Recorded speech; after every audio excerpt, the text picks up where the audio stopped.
I know something that will wake your brain up better and faster than coffee. Yep, it's time to find your magnifying glass. Oh my god. Look at this picture attentively. What's wrong here?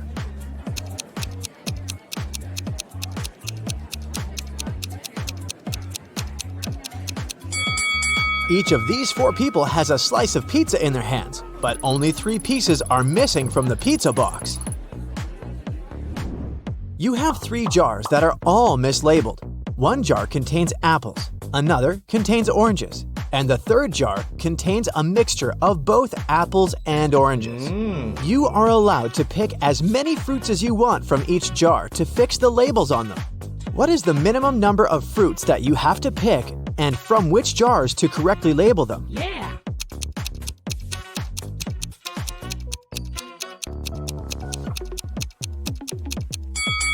Let's look at this scenario. You pick a fruit from the jar labeled apples and oranges, and you get an apple. That means that the jar should be labeled apples. Now, the jar labeled oranges has to be labeled apples and oranges. As it can't contain oranges, and we've already got the apples jar, a similar scenario applies if it's an orange you take out of the jar labeled apples and oranges. So, you just need to take one fruit from the jar, apples and oranges, to label all the jars correctly. A farmer once challenged an engineer, a physicist, and a mathematician to fence off the largest amount of area using the least amount of fence. The engineer shaped his fence like a large circle and said it was the most efficient way. The physicist made a long line and said that fencing off half of Earth was the best. The mathematician laughed at them and showed his design, which beat the others. What did he do?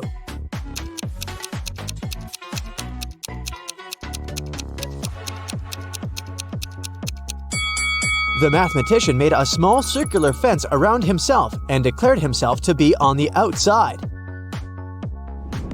Every day after work, Jack arrived at the train station at 5 p.m. His wife left home in her car to meet him there at exactly 5 p.m., picked him up, and drove him home. One day, Jack got to the station an hour early and started walking home. He was walking until his wife picked him up along the way. They got home 30 minutes earlier than usual. How long was he walking?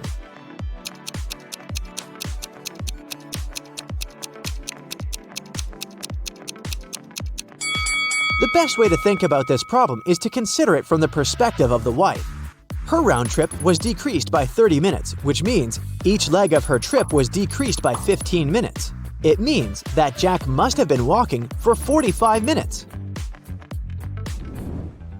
Logan is a special agent who's trying to catch a notorious villain. After long months of investigation, he finds the criminal's headquarters. But the door is locked, which is not a surprise really. Logan sees a screen next to the entrance. He touches it, and the display lights up. It must be a riddle. And our special agent needs to solve it to get inside. Add one line to make it right. 9.50 equals I-O-I-O-I-O. Logan cracks the puzzle in no time. What's the answer?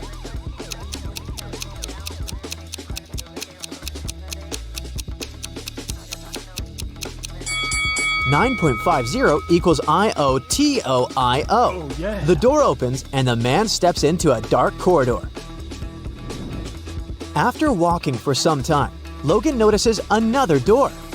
A code lock again!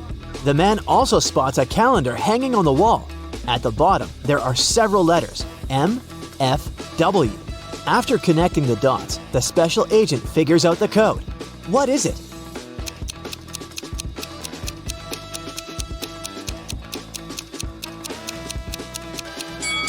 It's 153. The letters stand for the days of the week: Monday, Friday, and Wednesday. Monday is the first day, Friday is the fifth, and Wednesday is the third one. Oh yeah. Look at these two families. Which one is fake? What do you think?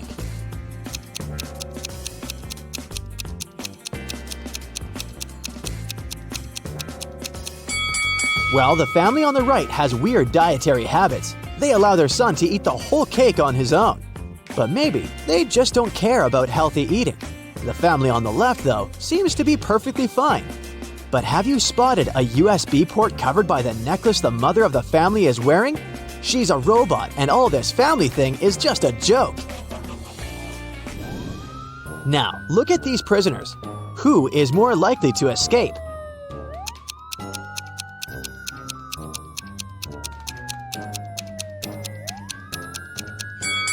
Huh, gotcha. Neither of them. The one on the right will be stopped by the prison guard, while the one on the left will end up face to face with these pretty unfriendly dogs. How about these girls? Which one lacks common sense?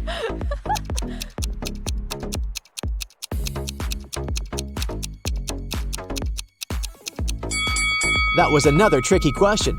Both of them aren't the brightest bulbs in the chandelier. The one on the left is going to post a photo of her credit card on her social media. And the one on the right is going to share the details of her ID and plane ticket with her followers. That's incredibly unsafe. Oh my God!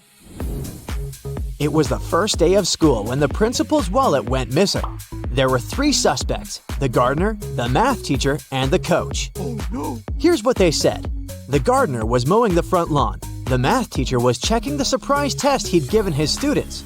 And the coach was meeting new people who wanted to join the school's soccer team. Who took the wallet?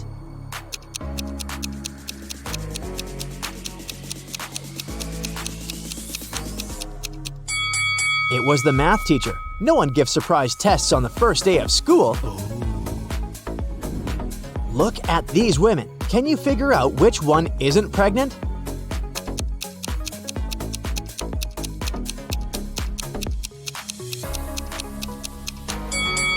It's the woman on the right. Her belly is strangely shaped, and something seems to be moving under her clothes. Ugh, creepy. One day, the emperor asked his general what he should choose if he was offered either justice or a lot of gold.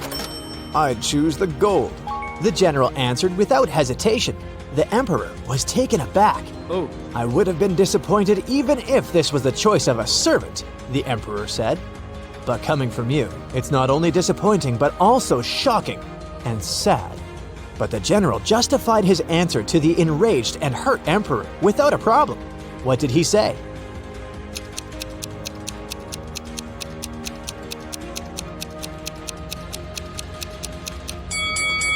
He said that people asked for what they didn't have. "Under your majesty's rule," he then added, "justice is available to everybody. But I am a spendthrift and always short of money. That's why I said I would choose the gold." The answer pleased the emperor, and his respect for the general was restored. The police arrived at a ski resort early in the morning. At night, someone attacked the manager of the hotel, and he was taken to a hospital, still unconscious. The police suspected 3 people: Laura, James, and Arthur, who had arrived the day before. The officers inspected their rooms, and here's what they found. Look at these things attentively and try to understand who attacked the manager.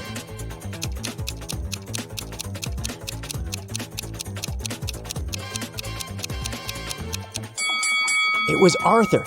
Look, he doesn't have any warm clothing, which means he didn't come for skiing. Oh no! Allison is a big boss in an international company. One day, she's hurrying to an important meeting when she notices the documents she needs haven't been printed out, but she's asked at least 3 of her subordinates to do it. Ian says he's just returned from the supermarket because they've run out of coffee beans. Robert claims he's been terribly busy drafting a new contract. And Alice answers she's been in the kitchen preparing snacks and making coffee for the meeting. Who's actually forgotten about the task and is making up excuses at the last moment?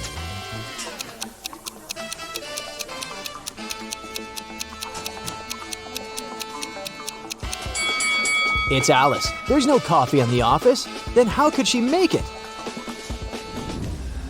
Rich businessman Mr. Hudson had a serious disease and was staying at the best hospital in the city. He was treated with pills invented by a scientist working in that hospital.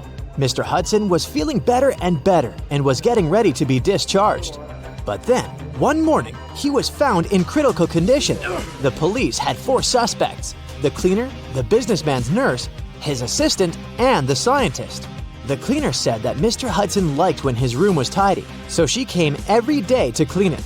The nurse said that she gave Mr. Hudson's injections every morning, and they had even become friends. The scientist was very upset. His disease was complicated, but we've made such progress. And today, this happened. And the assistant answered that her boss asked her to bring his favorite sweets every day. And she did just that. Can you figure out who caused the worsening of Mr. Hudson's condition?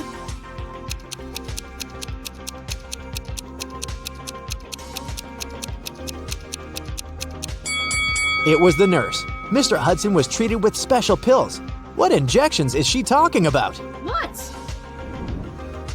Harrison was walking home when someone threw something at him and knocked the guy out.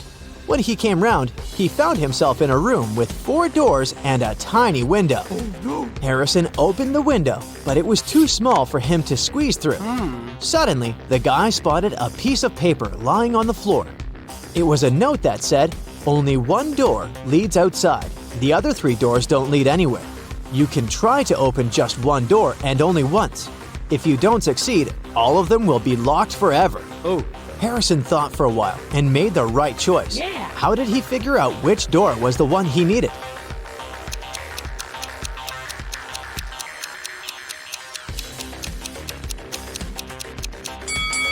He opened the window. This created a draft. The guy checked the keyholes and felt some cool air coming from one of them. It was the door to freedom. Detective Sheldon Copper was resting at a beach resort when an unpleasant accident happened there.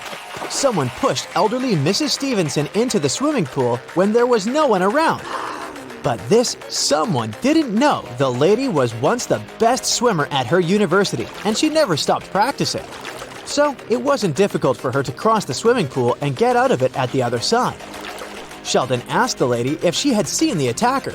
She didn't, but she was sure it was someone who knew she'd just received a huge inheritance.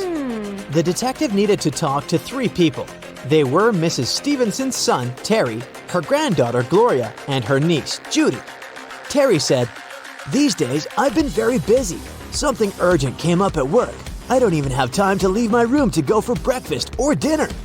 Gloria asked Sheldon to keep her secret. She was seeing a waiter she had met at a beach cafe.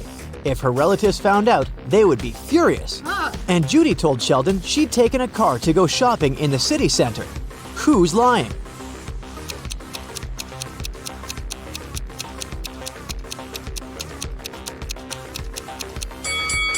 Terry. The man looks sunburned. But how can it be if he hasn't left his room for days? Jaden bought a beautiful ring for his girlfriend. He wanted to propose to her at the weekend. He left the ring on his desk at home and went to work. But when he got back in the evening, he didn't find the ring. Only his 3 sisters were at home that day, and none of them liked his girlfriend. He went to question each of them. Mia was in her room. She said she'd spent the whole day there painting the walls. Emily was in the kitchen. She answered that she'd been cooking a birthday cake for her friend. And the youngest, Nora, was in the garden. She said she'd been planting roses. It didn't take Jaden long to figure out who had taken the ring. Do you know who it was?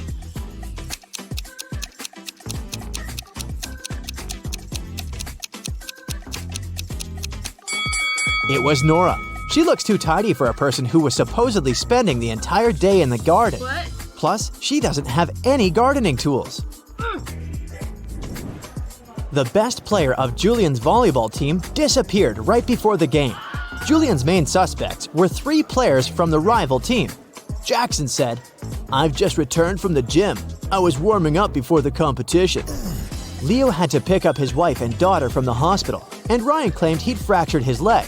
And the team doctor was giving him a massage. Who's behind the player's disappearance?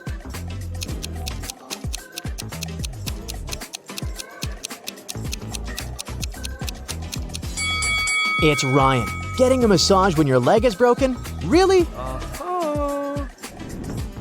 Can you figure out the answer to this rebus riddle?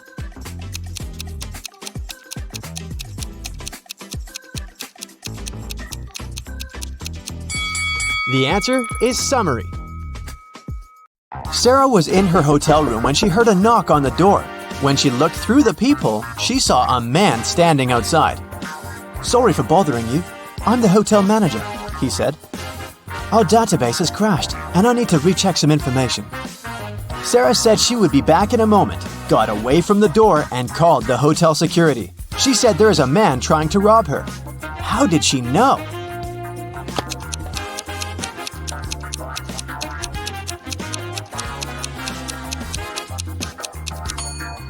Look at the man's name tag. It's a female name. He's not the real hotel manager. When Anna got to school, she noticed that her friend Joan was very upset. It was just the beginning of the day, but someone had already stolen her backpack. Joan left the classroom to go to the bathroom, and at that moment, someone must have got inside and stolen her things. Anna started her own investigation. Jenna from the robotics lab said she'd been fixing a robot that morning. Kate from the cheerleading squad had just begun her practice, and James said he'd spent 3 hours trying to solve a math problem and was now exhausted. Anna knew right away who had taken the backpack. Can you figure it out?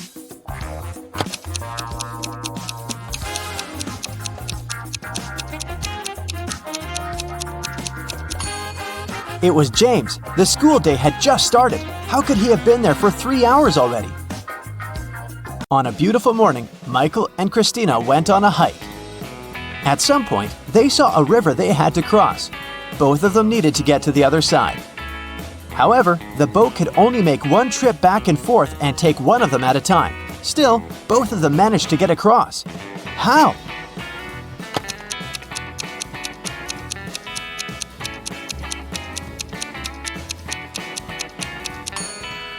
That's easy. They both went on a hike on the same day, but they weren't together, so they arrived at the river at the same time, but they were on the opposite banks. So after the boat took Christina to the other side of the river, Michael managed to get to the opposite bank too. At a party, there were 9 candies in a box. 9 people took 9 candies, but 1 candy was still in the box. How could that be possible?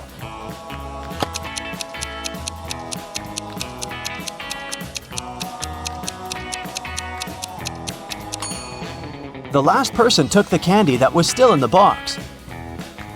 When the day after tomorrow becomes yesterday, then today will be as far from Sunday as the day it was today when the day before yesterday was tomorrow. Which day is it?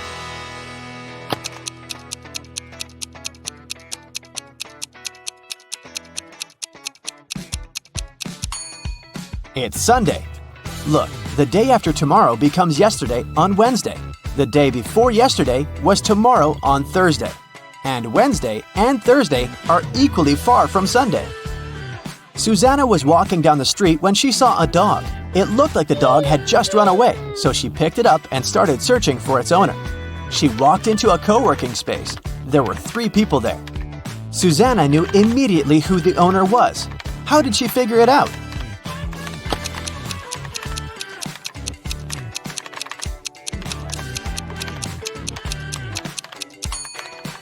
Look at the guy in the middle. He's sitting on top of a dog leash. It was Brian's birthday, and he organized a game for his friends. He placed 2 cards, 1 yellow and 1 red, inside a box.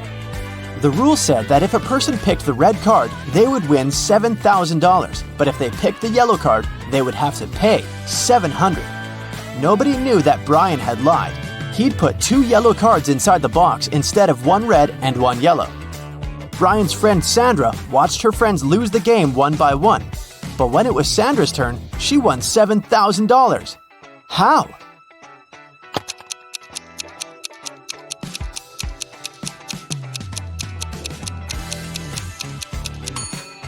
When it was her turn, she picked one of the yellow cards, not showing it to anyone. Then, she picked the remaining card, which was also yellow, and showed it to her friends. Brian had to admit that the first card she'd drawn and hidden was red. Otherwise, all his friends would know he was a liar. Way to go, Sandra. Amy has to escape from a high-security room, but to do so, she has to solve a riddle. There are 2 strings in the room, and the only information she has is that each string takes exactly 1 hour to burn. She needs to time exactly 45 minutes with the help of the strings. How can she do it?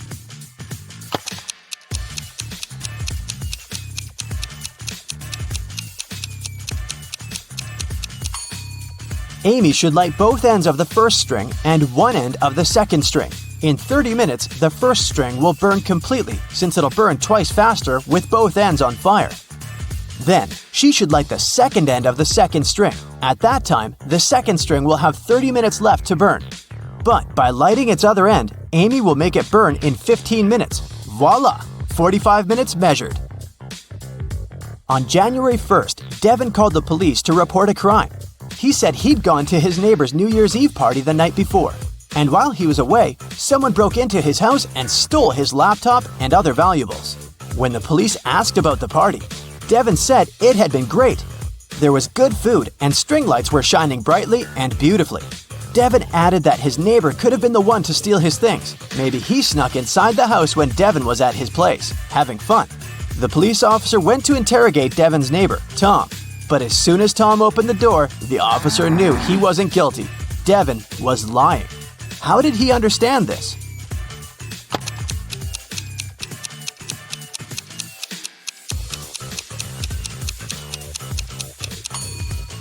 Look at the string lights on the tree. They're missing 3 bulbs. It means they couldn't be working the night before. Devin is lying. Matthew was on an expedition to the South Pole. He had been exploring the area for days when a storm began. Looking for shelter, he managed to find 2 caves. In the first cave, there was a very hungry-looking polar bear. In the second cave, the air was filled with toxic gas. Which cave should he choose?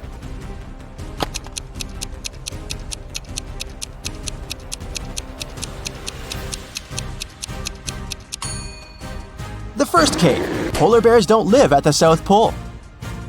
Jerry has an apple tree. The number of apples on his tree doubles every week. 30 weeks later, the tree is completely covered in fruit.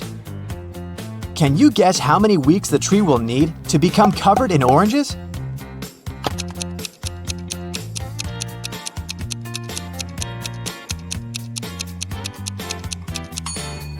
Oranges don't grow on apple trees, but if I asked you about apples, the answer would be 29 weeks, because, as we know, the number of apples doubles every week. Nobody has ever walked this way. What way is it?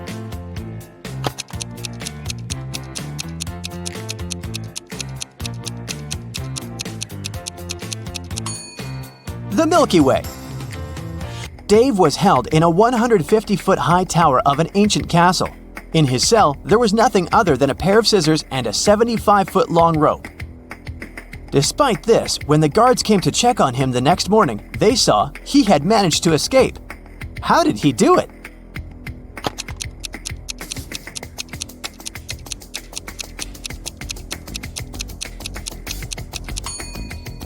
He cut the rope in the middle, but rather than cutting it across, he cut it along. Then, he tied both pieces of the rope together and safely got down to the ground. Genius, huh? On the outskirts of the town, there was a haunted house. A group of friends decided to check it out. They went there at night, but as soon as they got there, one of the friends, John, refused to go inside and tried to stop the others. But they just laughed at him and went inside, leaving him behind. There were several terrible crashing sounds coming from the house. And then everything went still. John never saw his friends again. How did John understand that there was something seriously wrong with the house?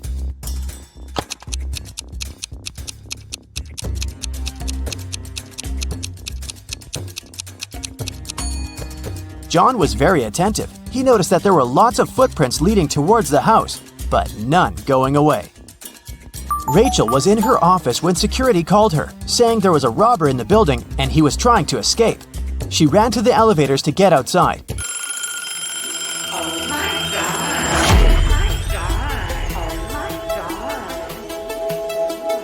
But 2 elevators arrived at the same time. In each of them, there was a man that looked suspicious and could be the robber. How can Rachel understand which elevator is safe to take?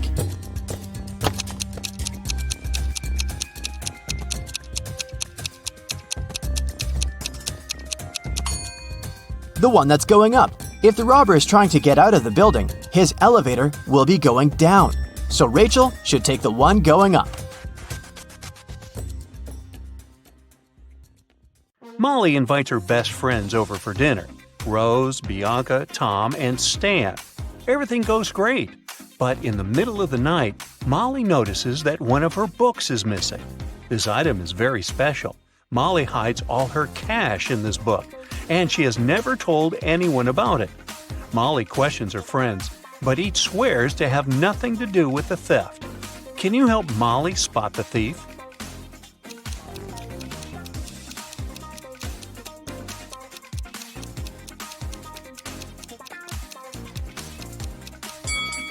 It's Tom. He's sitting on the stolen book.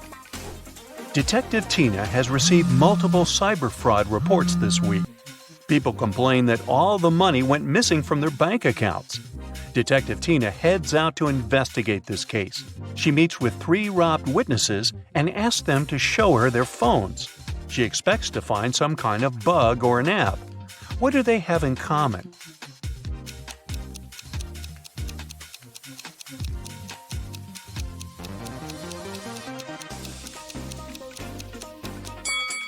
All of them have the same app. Bella is visiting India. She leaves her bags in the hotel and goes to explore the local market. Suddenly, a stranger approaches her and offers to buy some gifts. "Madame, I inherited these treasures from my ancestors. They're thousands of years old." Bella gets very excited. She loves rare souvenirs. Bella studies these items carefully and gets furious. "You're a fraud!" How did she know?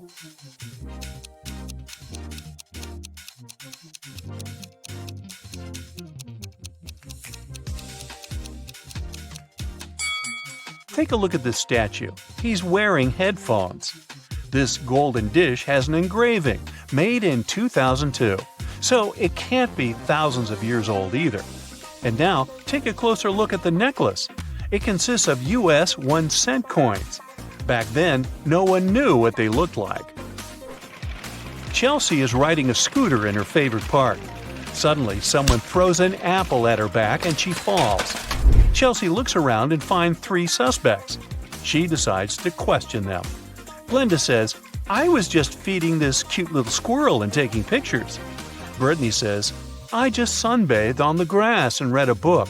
I didn't even look your way." And Sergey says, "I filmed a podcast for my followers, so I didn't look around. Maybe the apple just fell from this tree by accident." One of them is guilty. Can you guess who?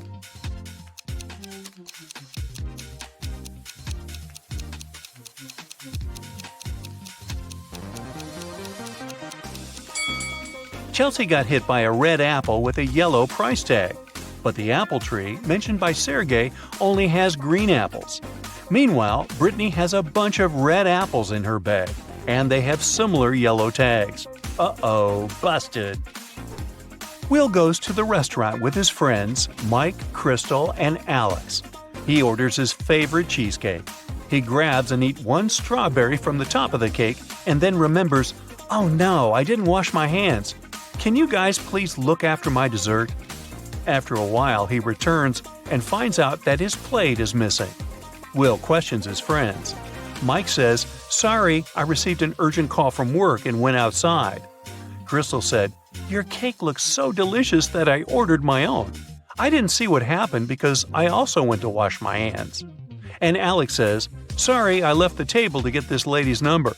I think she's my soulmate." Who took Will's cake?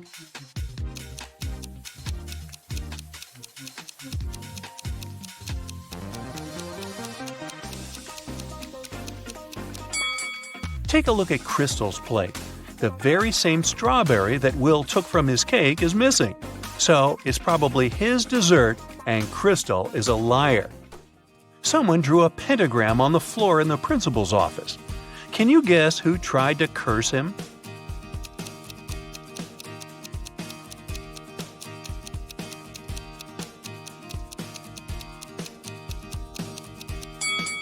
It's the janitor. There's a paint stain on his uniform, and similar symbols can be found on his cap. Becky attended her high school reunion last weekend. Hello! All of her friends seem to be doing really well in life. Connor showed up wearing clothes from expensive brands. Hello! Matilda had not just 1, but 2 of the latest smartphones. Oh! Tom showed up in a fancy sports car, and Beth was wearing a luxurious watch on her wrist. take a good look at Becky's friends. Can you tell who is really rich?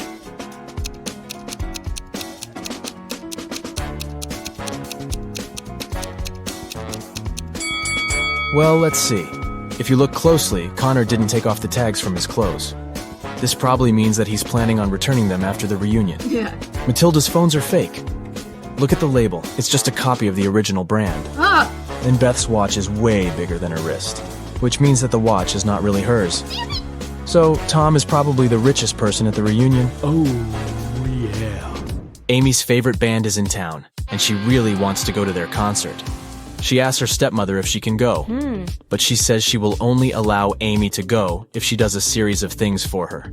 Oh! The first thing the stepmother asks is for Amy to bring her some water in a colander. To get this right, Amy needs to think outside the box. Okay. Can you help Amy figure out how she can do that?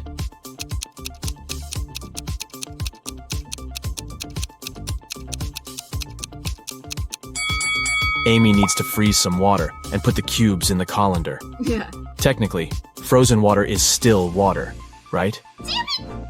Next, her stepmother asks Amy to pick out the perfect evening dress for her. Amy walks into her stepmother's closet, and there are 3 dresses: a red, a green, and a blue. Take a look at the picture. Which dress should Amy choose?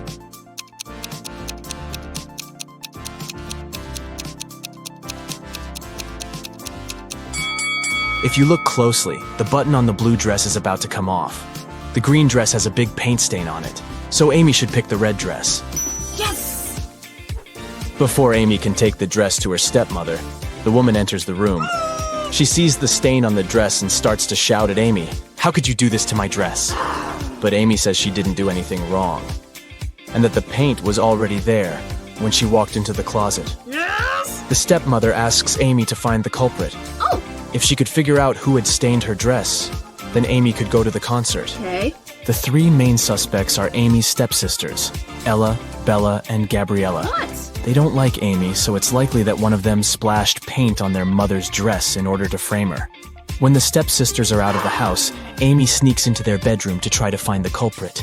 Take a look at the room. The first bed belongs to Ella, the second belongs to Bella, and the third bed belongs to Gabriella. Can you tell who did it?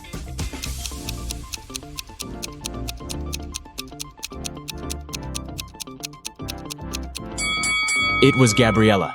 Her bed is the third one on the left. And if you look closely, it has a bucket of paint under it. Emily and Barbara are getting ready for a girls' night out. Yes! They are putting on makeup and getting their hair done. They have pretty similar tastes, and their things look pretty much the same. But one of them has more money than the other. Oh! Looking at the image, can you tell which one has the more expensive stuff?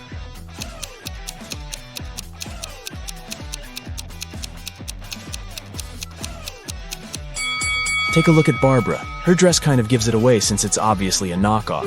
So Emily is the one with the more expensive stuff. Harry decided to backpack around the world on his own. Yeah! On the plane, he sat next to a girl. He asked her where she was from. Yes. But instead of answering, she showed him 2 emojis on her cell phone. Oh! Take a look at the image. Can you tell which country the girl is from?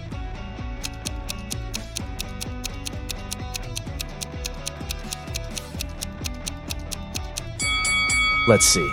That's an iron and a piece of land. I guess she's from Ireland? As soon as Harry landed in Paris, he went strolling along the streets to find a place to stay. He found a cute little hotel and decided to go inside. Big mistake. Why?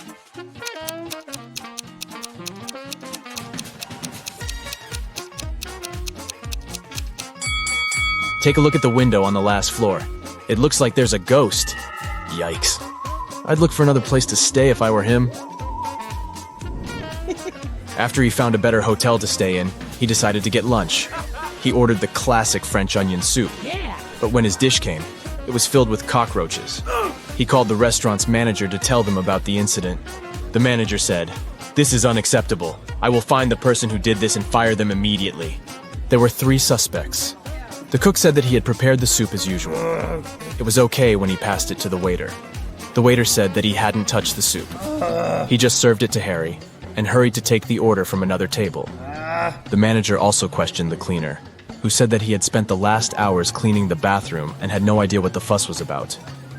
Can you tell who is guilty?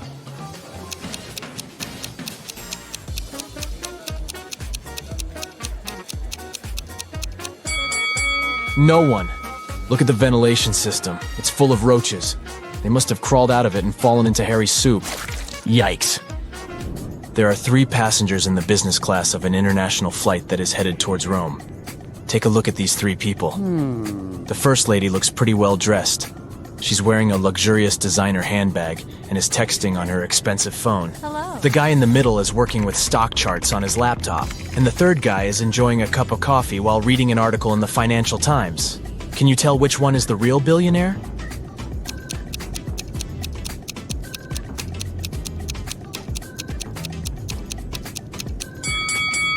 Let's see. The woman may look well dressed, but if you see the tag on her clothes, it says 100% polyester. It's unlikely that a billionaire would wear something like this. The guy working with stock charts is wearing old, ripped shoes. I doubt that's a fashion choice, so he's probably not a billionaire. Oh. That leaves us the last guy. If you look closely, the article he is reading is about him. The title of the article is The World's Newest Billionaire. Oh, yeah. I guess we found our guy, huh? Detective Smith was called to investigate a burglary at the city's museum. Oh. A priceless diamond disappeared, and the thief left no trace behind. After analyzing the museum's security cameras, Detective Smith gathered 3 suspects: the security guard, the museum's curator, and a visitor. The security guard said he only left his post during lunchtime, and he could swear that the diamond still wasn't missing at that time. The museum curator spent the day guiding a tour of the museum for a foreign group. They came to see the diamond at the beginning of the tour, and it was still shining bright in its place. The visitor said he only popped in for a quick visit and didn't even pass through the Metzi aisle where the diamond was kept. After these 3 interviews, Detective Smith found the thief. Can you tell who it was?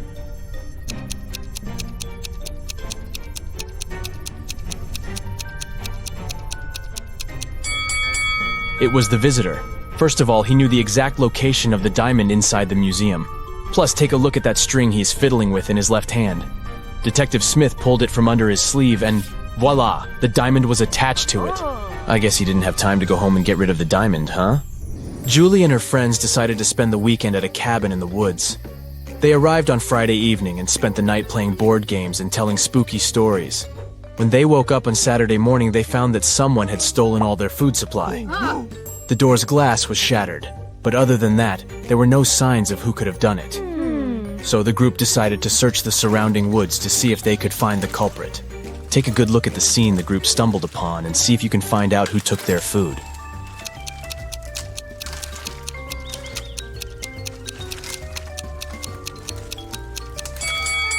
What's that at the left corner? Those look like bear footprints, huh?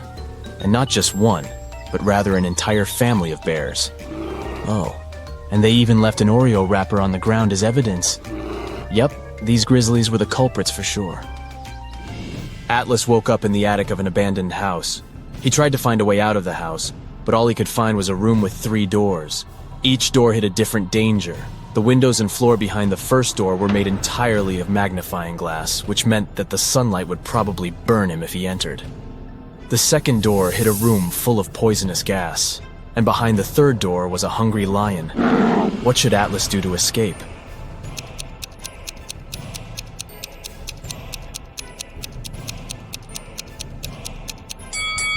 He should wait until it's nighttime and use the first door. Sydney told her mom that her gymnastics team would go to a sports camp for the weekend.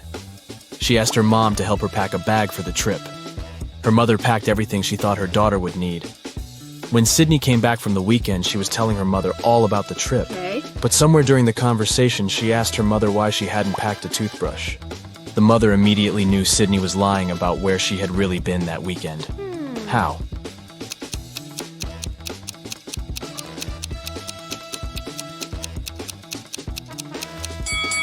Because Sydney's mother did pack a toothbrush, but she put it under Sydney's gymnastics clothes. If Sydney had really gone camping, she would have used the clothes and found the toothbrush. Kimberly discovered 3 bags in an old attic along with a note.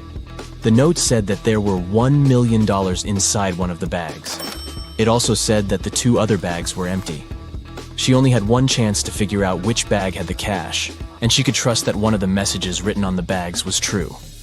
On the first bag, it said, "The cash is not here." On the second bag, it was written, "The cash is not here." The last bag read, "The cash is in the second bag." If you were Kimberly, which bag would you choose?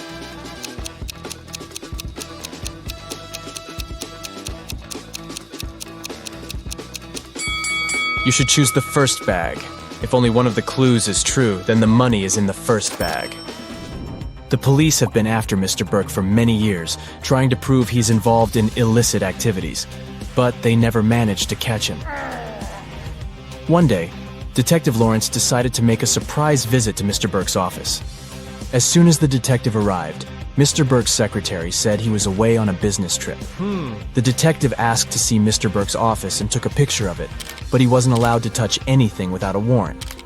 So, Detective Lawrence went back to the station and got a warrant. When he returned to Mr. Burke's office, he noticed someone had been in there. Take a look at both pictures and try to find out what Detective Lawrence saw.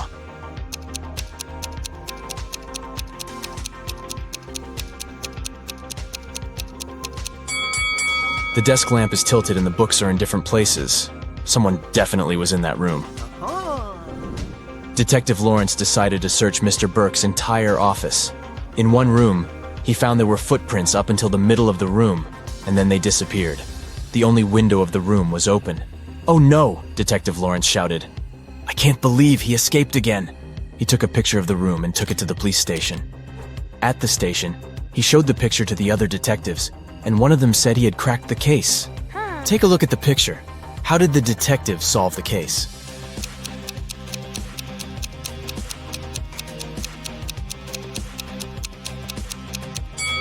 The detective understood that Mr. Burke was a shapeshifter. This explains why the footprints didn't reach the window. Plus, look at all the bird food on the floor. He probably shapeshifted into a bird and escaped. A new ice cream parlor opens up in Matt's neighborhood. He goes there to check it out. It's pretty crowded because they offer 1 free ice cream serving to each customer. Matt meets a pretty lady named Kitty in the line. He falls in love with her right away, but unfortunately, she's already married. Can you find her husband among these guys?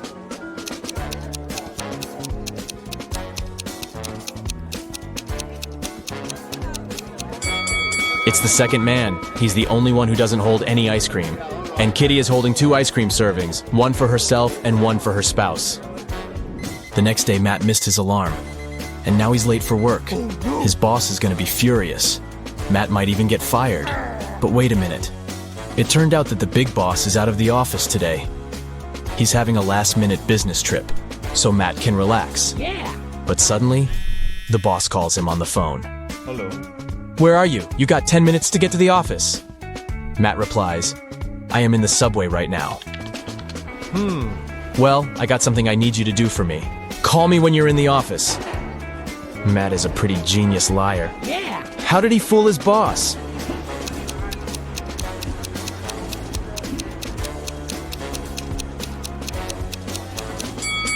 Matt had a subway noise track on his computer.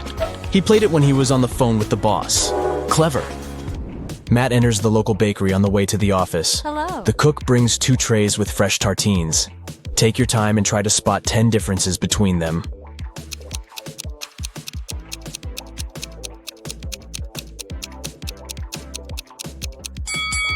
Ready to see the answer? Here they are. What about these 2 breakfasts? Can you find 10 differences?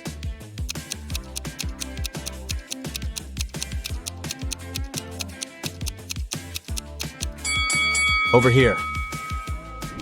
Matt arrives at the office. Oh no. Someone has changed the password on their corporate computer. It consists of 7 digits. Matt texts his coworker and asks about the new code. He receives the following reply. Can you help him figure out the code?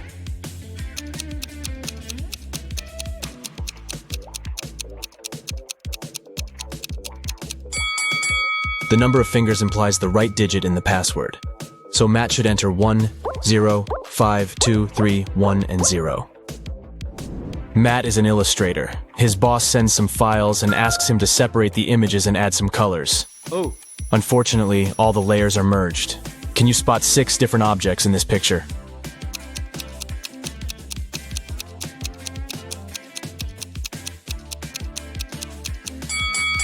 Here they are. What about this one? Can you spot 11 objects?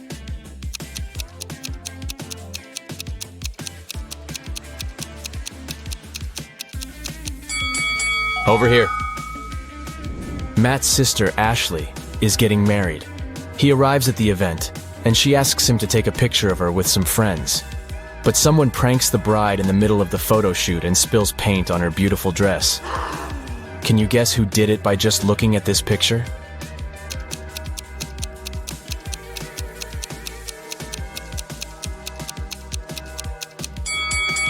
It's the man on the right.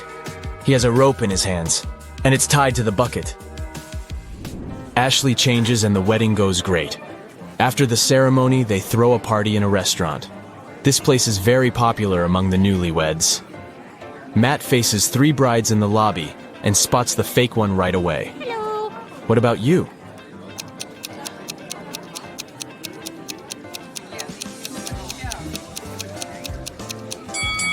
It's the third lady. She's wearing regular jeans and sneakers under her dress. And also, she's wearing a wig. She must be just trying on a costume. The wedding dinner begins, and the waiters serve the first course. But suddenly, the lights turn off for 15 seconds. When the power is back again, Matt finds out that his golden watch is gone. Oh no. He questions 4 suspects. Karen says, "I was eating the wedding cake when the light turned off. It was delicious." Nick says, "I was talking on the phone with my grandpa. When it got dark, I just continued our conversation." David says, "I was washing my hands in the bathroom." And Stella says, "I was taking pictures of the food for my Instagram. The local cuisine is so fancy."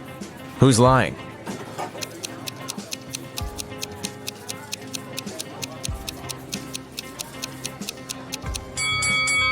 Karen. She said she was eating the cake. But take a look at the wedding cake. It hasn't been cut yet. The dinner has just started. It so happened that Matt is spending the Christmas holidays with 3 of his ex-girlfriends. They go to a fancy ski resort in Alaska. It was the first day of vacation when Matt was found poisoned in his bedroom. The police interrogate his ex-girlfriends. All the 3 ladies went away that day, and Matt stayed in the hotel for a nap. Megan says, "I was shopping all day long." Lola says, "I went to the beach to sunbathe and swim. When I returned, I found Matt lying unconscious." And Sophie says, "I went to the local coffee shop to write my novel. Nobody wanted to join me." Who's lying?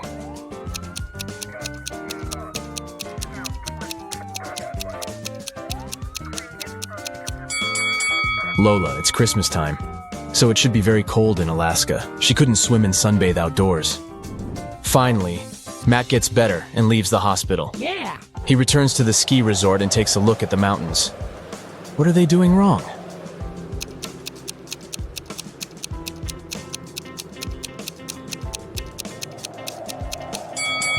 This guy is riding a snowboard. He doesn't need ski poles.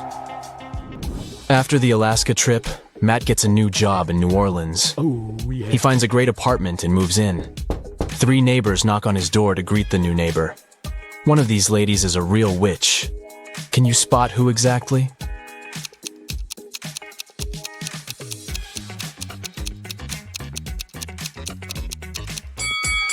The first lady brought a cake. It looks pretty innocent. The third lady brought a plant. Looking good too. But the second woman brought a basket with food. And there's a snake crawling around her gifts. Matt wakes up in a weird maze in the middle of the night. The only way to escape is to walk through this labyrinth. But unfortunately, there are 4 dangerous creatures waiting for him on the way.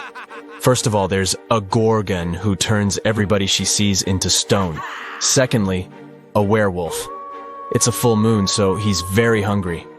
The third creature is a tree goblin. He can grab people with his strong branches, and it's impossible to get out. And finally, there's a siren who can use her singing to make you do anything she wants. Luckily, Matt has 4 magic potions which can be helpful. Each potion has a 24-hour effect.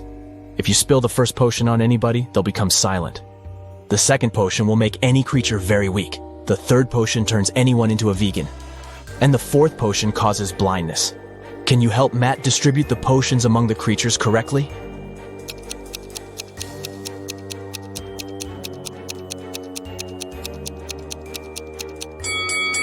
Matt should use the silence potion to neutralize the siren, use the blinding potion against the gorgon, turn the werewolf into a vegan, and weaken the tree goblin. The next day, Matt receives a postcard. There's a note hidden in this face. Can you figure out the message?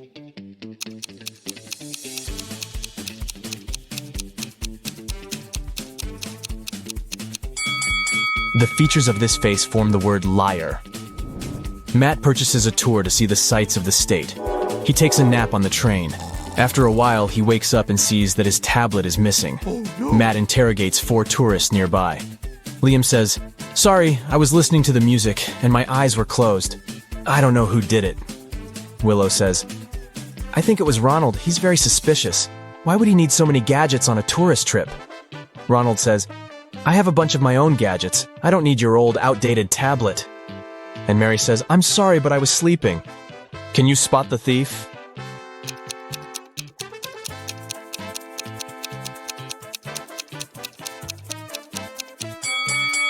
It was Mary. She hid Matt's tablet inside her magazine. Matt goes to the dining car. There he sees 4 tourists speaking an unknown language, so Matt can't understand them. But still, he manages to spot this lady's boyfriend right away. Can you see him too?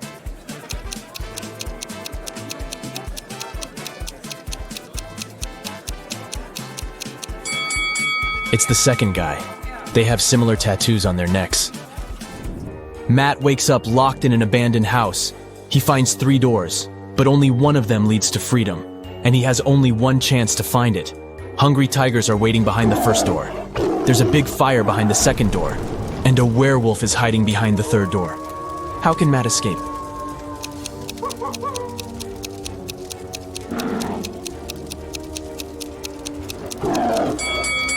He should just wait until the fire goes out.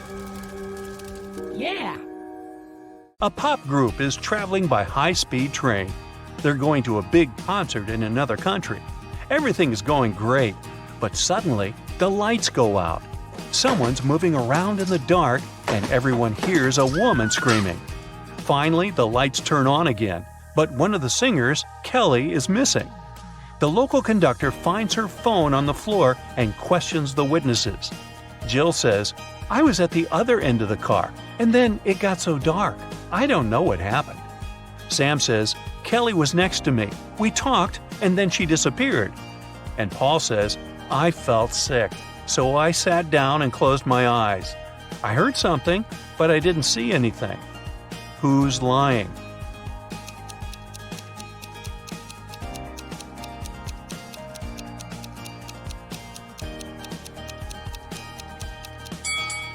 Jill. She said she was at the other end of the car. Then why is her hair clip lying at the crime scene? Can you find 10 differences between these 2 pictures?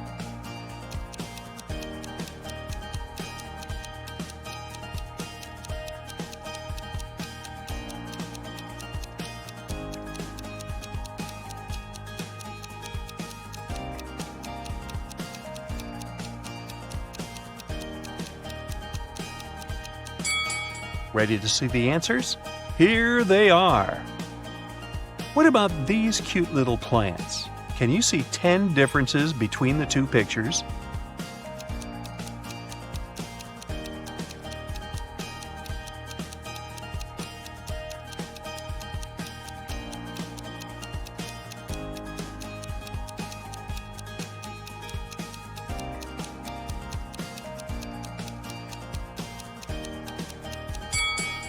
Time is up.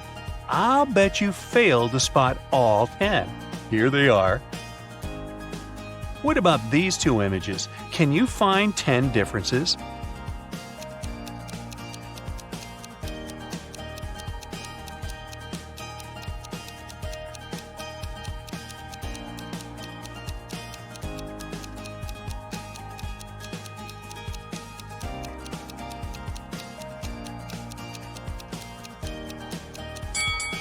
Let's take a look at the answer.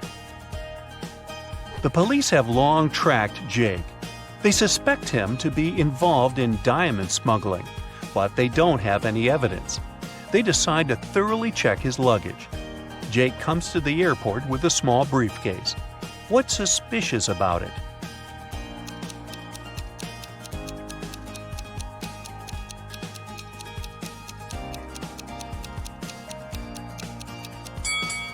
He uses an electric razor. Why does he need any shaving cream? The diamonds must be inside the tube. Billy takes his family to a safari park. Can you spot anything odd?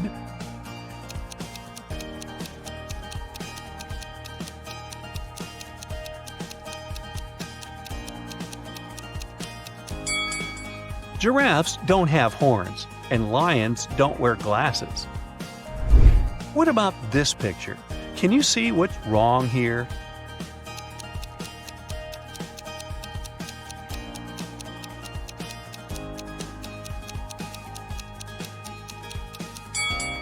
This flamingo is wearing fancy shoes, and the elephant has 5 legs. Oh my. Can you find the fastest tap by eye?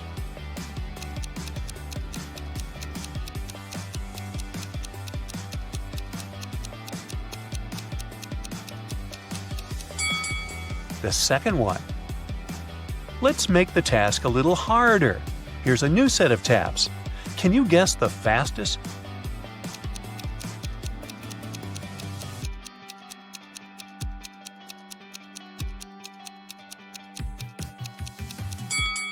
The first one. Which runner will score the goal?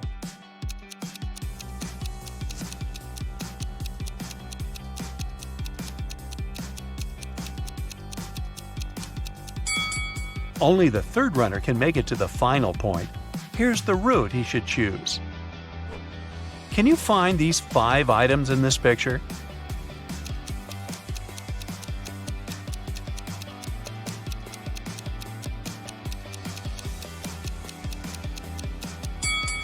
Here they are.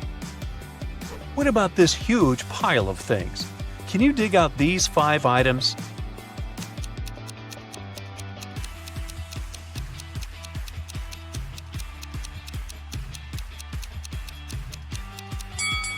Ready to see the answer? Over here. Can you find the right piece?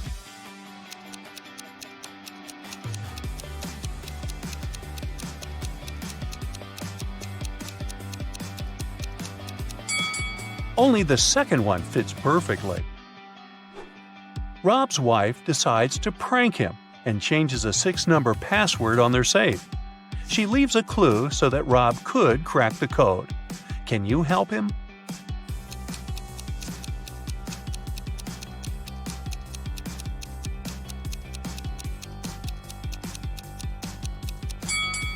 Take a closer look at the hint. There's an alphabet with 4 marked letters, but we know that the password consists of 6 numbers. To crack the code, we need to count each letter's position in the alphabet. A implies 1, E 5, J 10, and M 13. So the final code is 151013. Tilda is cooking a love potion. She found a recipe in an old spell book. But unfortunately, the last 3 ingredients are encoded. Here's a hint to crack the first one. I can sometimes be a stick, but I don't come from a tree. I can be spread on your toast. I'm a product that's dairy. Any idea what it could be?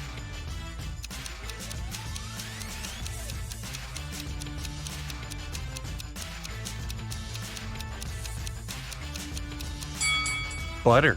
Or as they say in Brooklyn, butter. Here's a hint for a second ingredient. I can be small, I can be huge, and very hard to snatch. Carve me out, put in a candle, and light it with a match. What is it?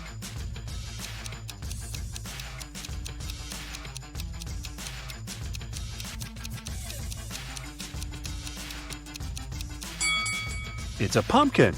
Hey, even I got that one. And now let's try to decode the last ingredient.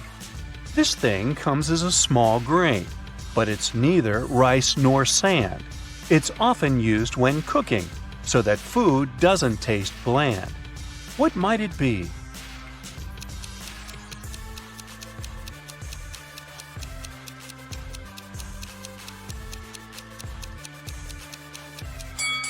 The last ingredient for Tilda's love potion is NaCl. Oops, I meant salt. Lily gets an invitation to a wedding party. She comes along and sees 3 weird things right away. Can you spot them too?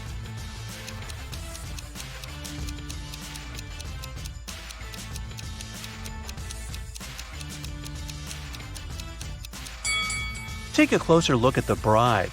There's a zombie hiding under her skirt. Also, there's planet Earth in the sky instead of the moon. And the clock is going counterclockwise. Well, that's all goofed up. Molly is chilling in her bathroom after a long working day. But can you see anything odd here?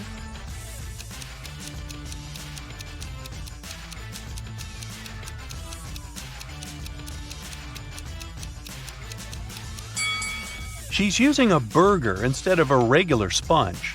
You want fries with that? A dog show competition is taking place in the town. A golden retriever named Toby wins gold. But after the contest, a janitor finds Toby lying unconscious backstage. Detective Tina arrives at the crime scene in 15 minutes. She asks the suspects just one question. What were you doing within the last 15 minutes? Harry, the owner of the rival golden retriever, says, I was brushing my dog. I wanted him to shine like a diamond at the contest. Sandra, the local photographer, says, I was taking pictures of the dogs and their owners. Mr. Frank, the judge, says, I was talking to the reporters. And the janitor, Frank, says, I found Toby and called 911 right away. And then I just left him with his owner and went to clean the toilets. Who's lying?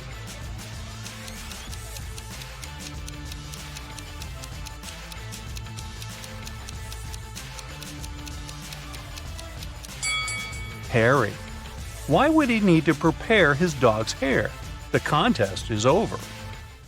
Lisa breaks her nail and goes to a beauty salon to fix it.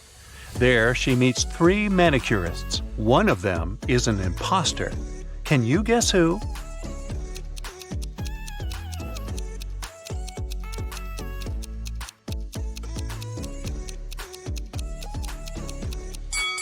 It's the third lady. She's using a teaspoon instead of the regular manicure tools. Just another ordinary day in the office. But wait a minute. Can you see anything odd?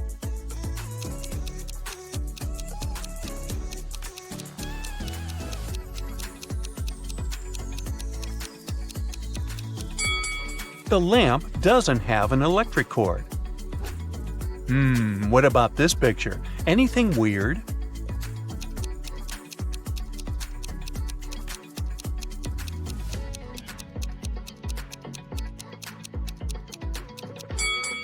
This businessman is holding an artist's brush. Kyle is a policeman. He enters the local public laundromat after work. There, he sees a crying woman. She yells, "Officer, please help me. Someone stole my clothes. It was my favorite suit." Kyle interrogates 3 suspects among the clients. Lisa says, "I spent the last 30 minutes here, but I always watch movies on my tablet while waiting, so I didn't look around." Ryan says, "I just arrived here to wash my own bed sheets. You can check my bags if you don't believe me." And finally, Nina says, "I had a video call with my boyfriend while I was waiting for my laundry to dry. I didn't have the chance to look around." Who's lying?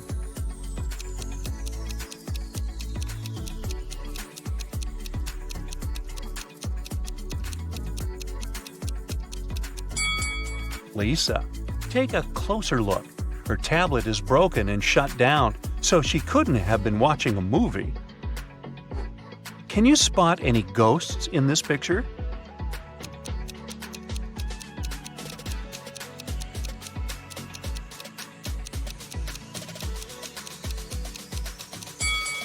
How about over here?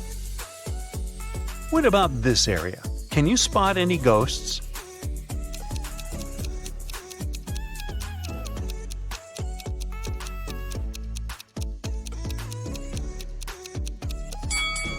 Hello? Peter is a famous travel blogger. He gets an invitation to visit the fanciest secret beach in the world. But the map has a twist. Can you help Peter choose the right route?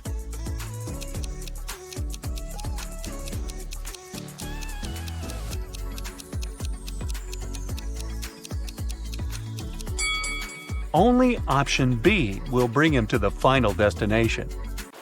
Oliver is walking in the rain.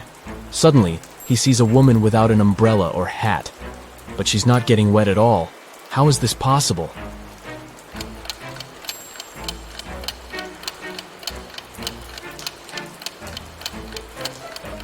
The woman is walking inside a covered area, such as a covered sidewalk. 4 friends go hiking and take a picture by the lake. Can you spot anything weird?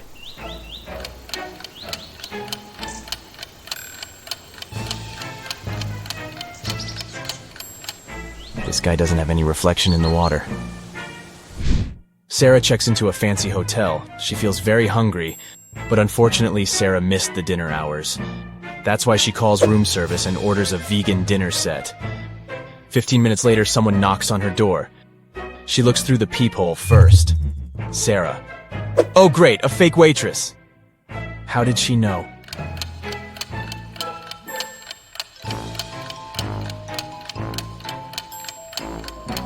The waitress is fake because she didn't know that Sarah ordered a vegan meal. Kelly and Kim start a quarrel on the plane. It's Kim's private jet, so she wants everything to be her way. But Kelly gets mad at her. She runs up to the exit door, opens it, and jumps out. It happens so fast that the crew don't have time to do anything. Kelly doesn't have a parachute. She breaks her leg but survives. How come?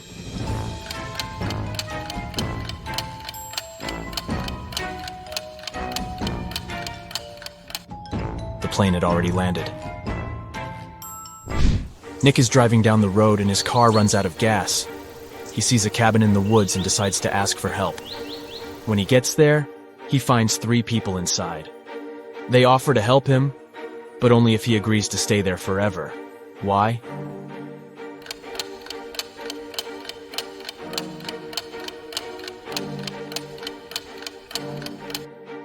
Nick stumbled upon a group of runaway criminals. They're afraid that he would tell others about their location. Early in the morning, Detective Robinson receives a call from his neighbor, Ethan. Ethan, please come as soon as possible. Someone attacked my wife. Robinson arrives at Ethan's house and sees this scene. Can you guess what happened to his wife?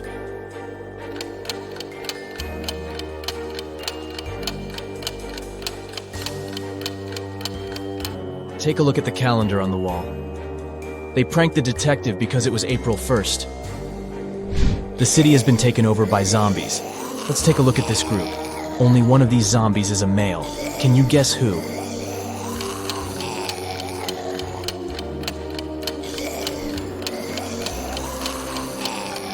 The first zombie is wearing a bra, and the second one has a badge with a female picture and name.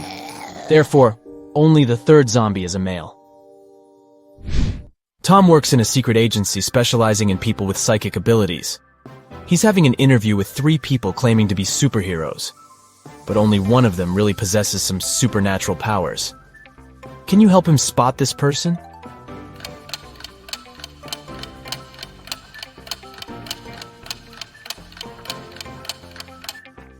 Take a look at the third lady. She's holding her phone with the power of her mind without even touching it. Stella and Bella go on vacation. They take 2 pictures on the beach. Can you spot 10 differences between them? You can pause the video if you need additional time. Ready to see all the 10 differences?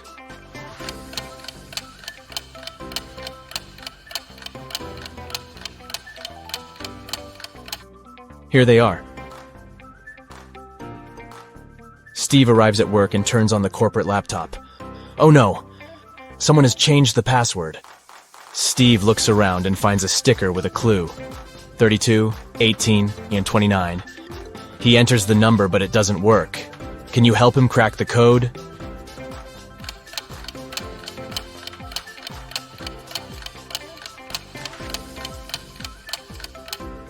Steve should literally enter 3 2s, 1 8, and 2 9s through underscores.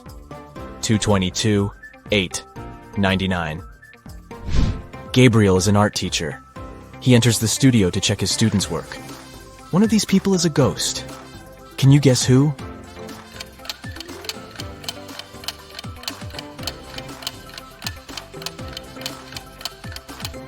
It's the model.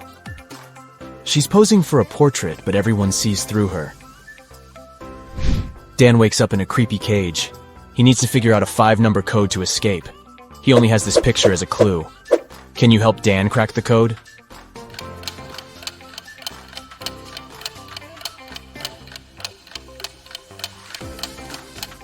To solve this mystery, we need to count the number of legs that each object in this picture has. The human has 2 legs, the fish has 0, the ladybug has 6, the dog has 4, and finally the spider has 8 legs. So the correct code is 20648. Alex went hiking and got lost in the woods. The sun had already set when he finally found a road. 3 drivers stop and offer him a ride to the nearest village. Can you help Alex choose the safest option?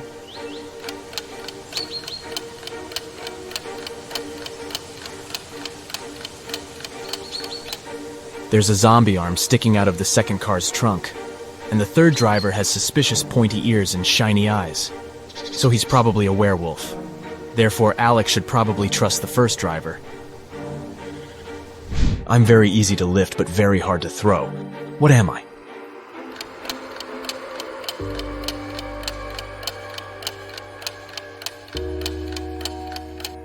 I'm a feather. Kim downloads a dating app hoping to find her true love. She likes these 3 men equally. They begin to chat, and the guys send her some selfies. Each man claims to be single. But in fact, only one of them doesn't have a girlfriend. Can you guess who?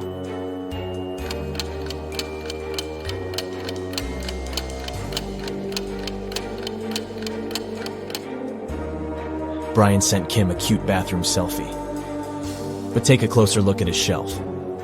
He has 1 male razor and another pink razor, which probably belongs to his girlfriend. So goodbye, Brian. Meanwhile, Kyle took a selfie in his bedroom. Luckily, he left the closet open so we could see his girlfriend's clothes and shoes.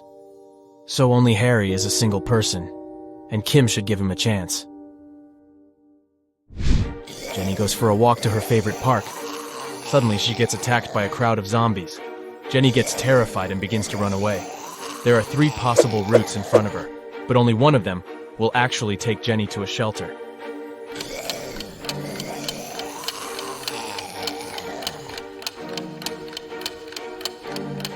Can you help her escape? Jenny should choose Route C. Ethan owns a successful flower shop, but today he's very upset. Someone has stolen all the red roses from the storage room. Ethan questions 3 suspects among his staff. Leah, the chief florist, says, "I spent the whole day creating bouquets with pink lilies for a wedding ceremony." Donna, the manager, says, "I don't know who stole the roses. I didn't even enter the storage room today. I was consulting our clients all day long." And finally, Mike, the florist assistant, says, "Fresh red roses were delivered early in the morning. I brought them to the storage room, and I've never entered it again. Who's lying?"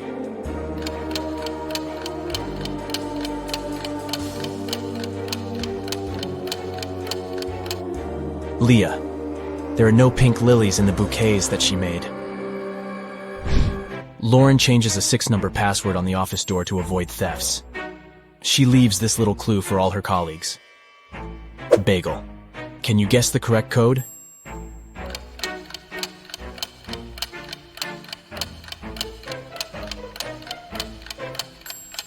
To solve this mystery, we should calculate the number of each given letter in the alphabet. B implies 2, A implies 1, G 7, and so on. So the final password is 217512. Helen meets a handsome guy at a supermarket. She falls in love at first sight. His name is Robert, and he came here with his sister. Can you guess which one of these ladies is his sister?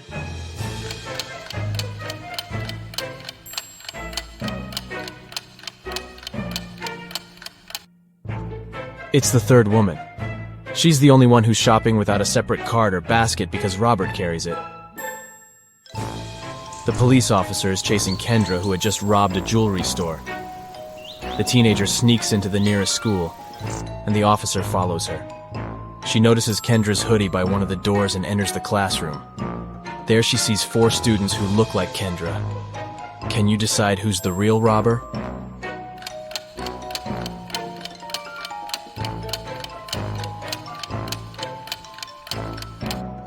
This one is Kendra. She has neither books nor pens on her desk. Let's go ahead and take a look at these 2 pictures. Can you spot 10 differences between them?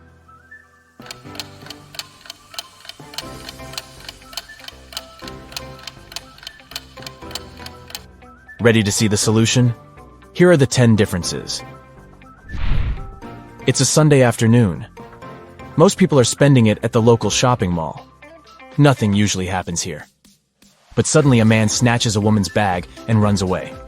The woman calls a security guard and yells, "Don't just stand here, go after him!" But the thief has already disappeared into the crowd. Can you help the guard find the thief?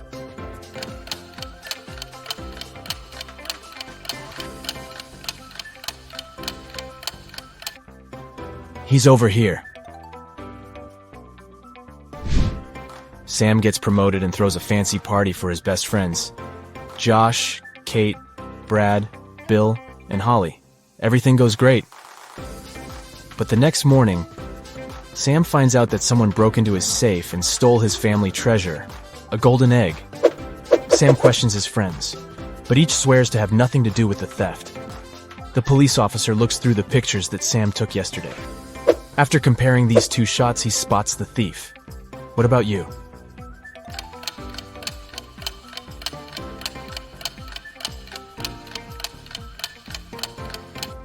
Yesterday, Holly was wearing a classy hat. In the first picture, the hat is pressed close to her head. And on the second one, the very same hat is much taller. That's because she hid the golden egg inside it.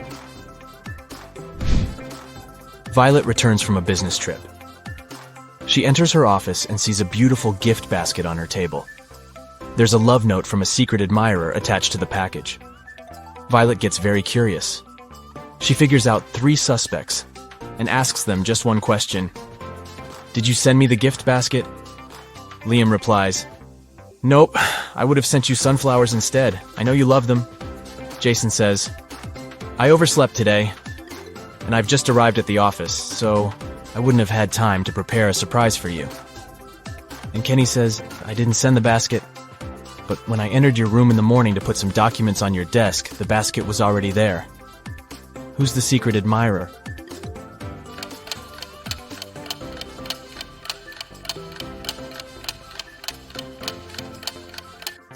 The love note is written on a pink sticker. Kenny has similar sticker notes in his workspace, and his handwriting is very similar to the love note. Busted. Tyler receives a message from his new girlfriend, Kitty. She invites him over for dinner. Tyler has never been to her house yet. He takes his scooter and hits the road right away. But unfortunately, he gets lost on the way. His navigator breaks down and shows him 3 confusing routes. Can you guess what route leads to Kitty's house?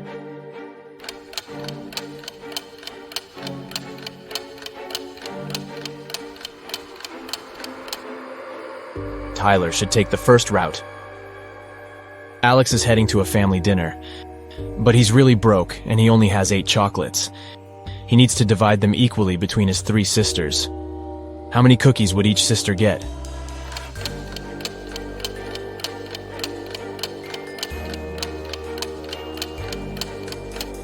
Zero. Alex has chocolates, not cookies. Nellie's father has 5 daughters. The name of the eldest daughter is April. The second daughter is May. The third one is June. And the 4th daughter's name is July. Can you guess the name of his 5th daughter?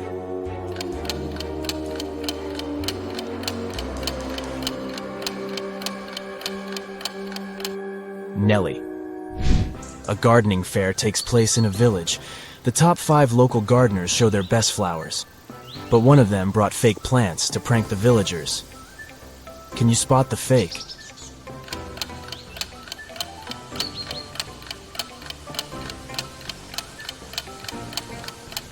Bumblebees fly around all the plants except for the 4th flower pot.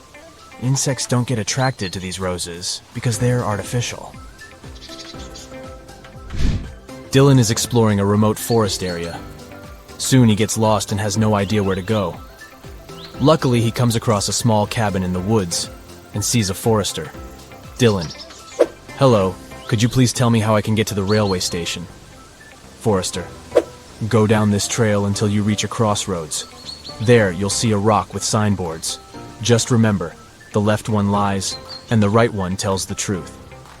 Dylan follows his advice and soon finds the rock. Can you guess which way he should go to reach the station?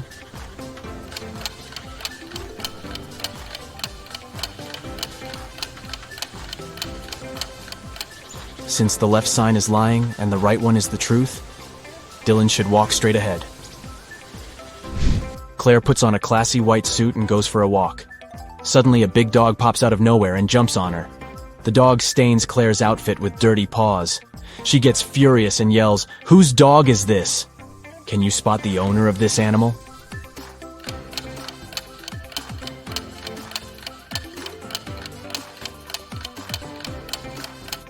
It's the second lady. She's wearing the same collar as her dog. Sammy was visiting her grandmother during Halloween. When her grandmother went to get groceries for their Halloween dinner, Sammy started hearing strange noises from the attic. He got curious and wanted to find out what was making them, so he climbed there. He noticed that a big wooden box was glowing. He went to open it, but it was locked. Luckily, his grandmother was a bit forgetful, so she left some clues around the room. Can you help Sammy figure out the digit passcode?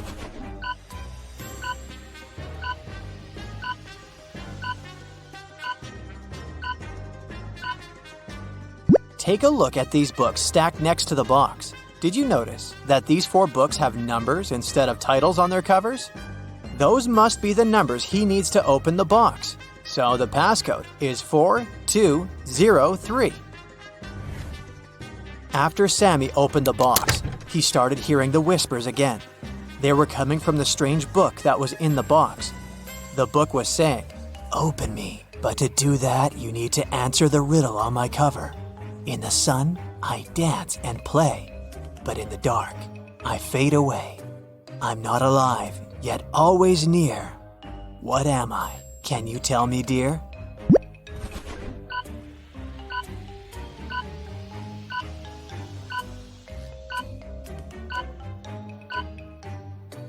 The answer is a shadow. As soon as Sammy opened the book, it magically teleported him to a dark forest. He started panicking and running around frantically. That's when he spotted an owl sitting on a branch. The owl said, "Lost friend, I can help you find your way out of this labyrinth of trees, but first, you have to hear my riddle. I'm not alive, but I can reflect your fear. Look into me, and I'll always be near. What am I must be crystal clear." Do you know the answer?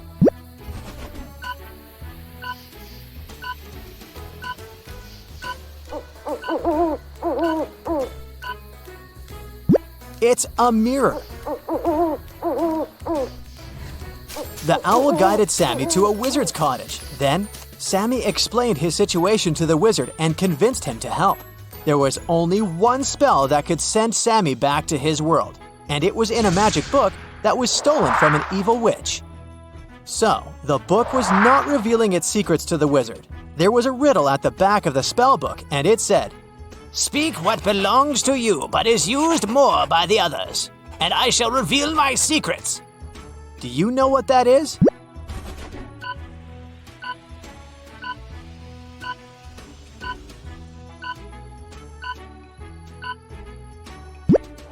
It's your name.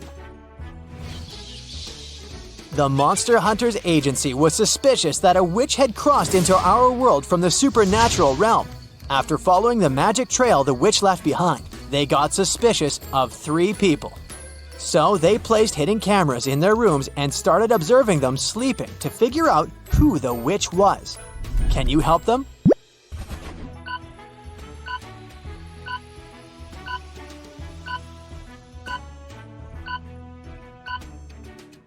Okay, each of these people has something in their rooms that indicates they might be a witch. But take a look at the broom inside the First Lady's bed.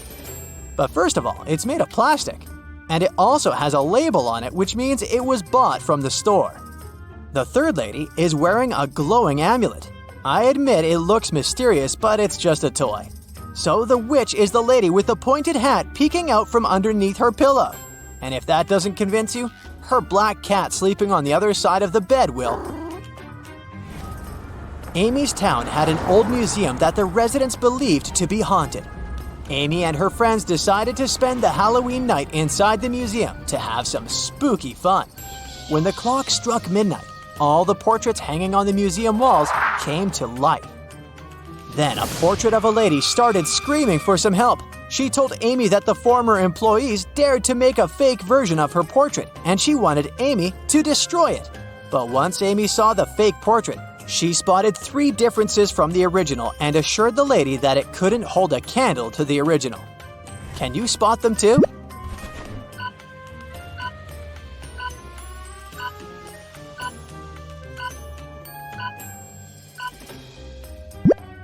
The pendant on the lady's neck, her lipstick color, and the ribbon on her hair are different from the original painting.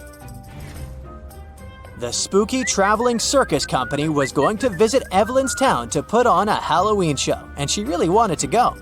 But they were only offering a few tickets to the people who could answer their riddle correctly. With fur as dark as the midnight sky, it's often seen as an omen. Oh my! In superstitions, it takes its place. A witch's companion with mystery and grace. Can you tell what this is?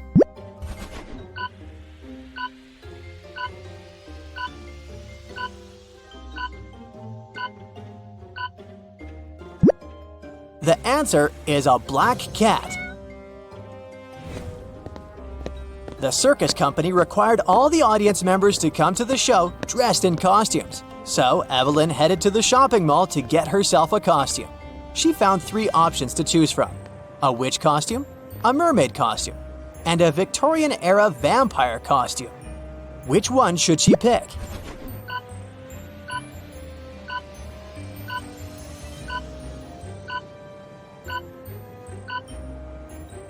Take a look at the back of the witch costume. It says it's made out of paper, so it'll not be a good idea to wear that.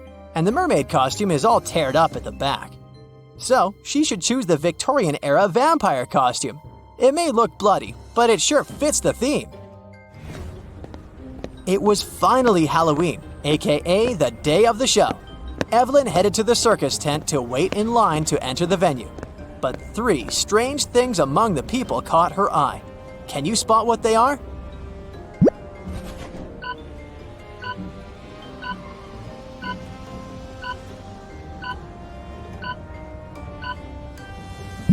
Look at this guy waiting in the line. His feet are not touching the ground. He's floating. Evelyn also saw her friend Edward waiting in line. As they started waiting together, she learned that Edward's ticket was from the first row, and they wouldn't be sitting next to each other. When the circus manager overheard them talking, he suggested that he might be able to change Evelyn's seat. Then he brought 3 chests, put the new ticket into one, and told Evelyn to follow it. If she was able to tell which chest the ticket was in by the end, he would give it to her. So, watch the manager move the chests and help Evelyn win the ticket.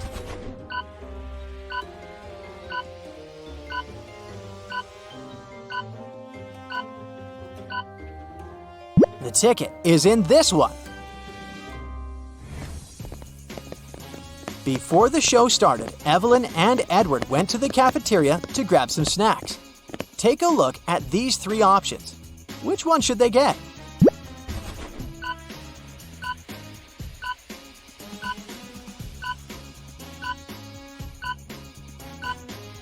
Take a look at the date that's written on the potato chips package. According to it, the chips expired in 1980. so that's a pass. And take a look at the small note below the ice cream. It says it's earwax flavored. Nobody wants to taste that, so they should pick the popcorn. The gooey thing on top of it is just caramel sauce. The show finally began. The first performer was a magician, and his first trick, he teleported from the right side of the stage to the left side. But Evelyn saw right through his illusion and figured out how he did it immediately. Can you?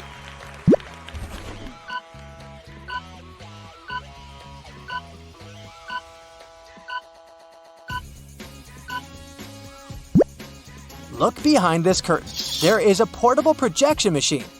It sure has something to do with that. As the spooky show continued, Evelyn realized that something was off with some of the performers on the stage. She started suspecting that some of the circus members might not be human after all. Can you tell what made her think so?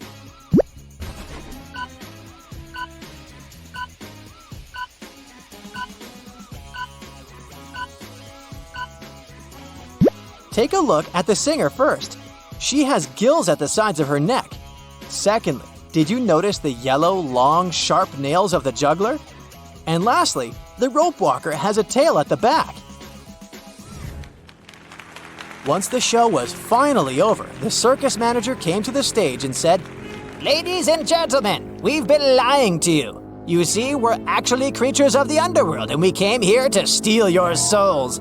All the exits in our tent are magically sealed, so you can't escape. Only those who know our riddle correctly will be freed. I have a mouth, but I can't speak. I run, but I can't walk. What am I? Can you help everyone escape?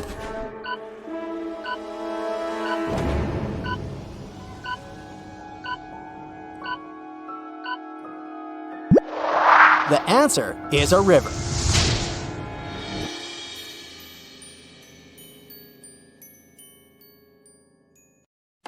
Jill and Jim live in the US. One day, Jim goes on a business trip to Europe. Jill misses him very much, so she calls him up. She asks Jim to take a selfie and send it to her. He agrees. Jill gets furious as soon as she sees the picture. Jill, you're a liar. How did Jill figure it out?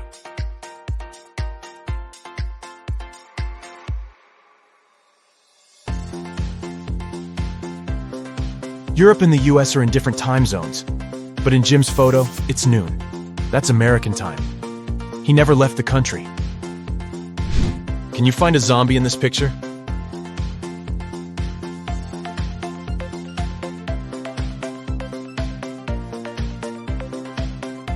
Over here. What about this ski resort? Can you spot any zombies?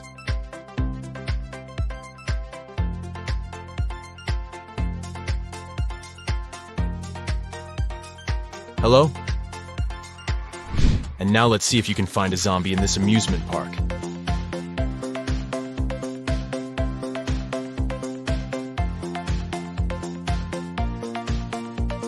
It's hiding over here.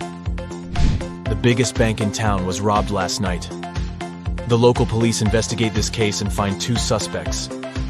They go to search their houses. The officer sees a clue and figures out who the criminal is. How did he guess?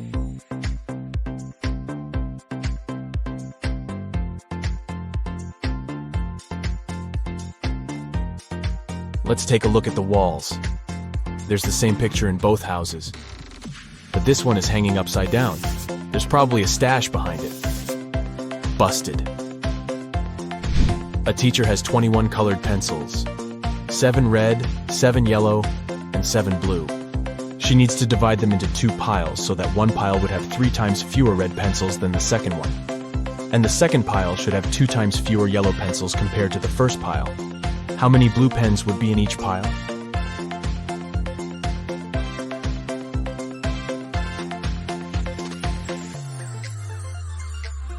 Zero. The teacher had 21 pencils, not pens. Can you rearrange these crayons and make 4 triangles? To solve this mystery, you gotta think outside the box.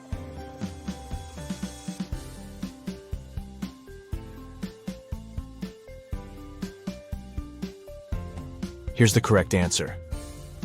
Let's make the task a little harder. Can you remove just 2 crayons to make 2 squares? Ready to see the result?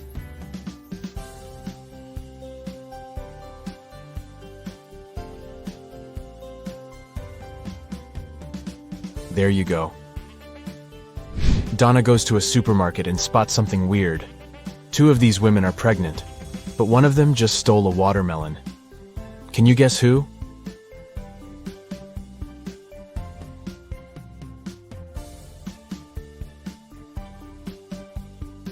It's the third lady. She's wearing high heels, not what pregnant women would wear to a grocery store. Kitty wakes up in a creepy basement. She needs to open this door to escape. Can you guess the right order to press the buttons?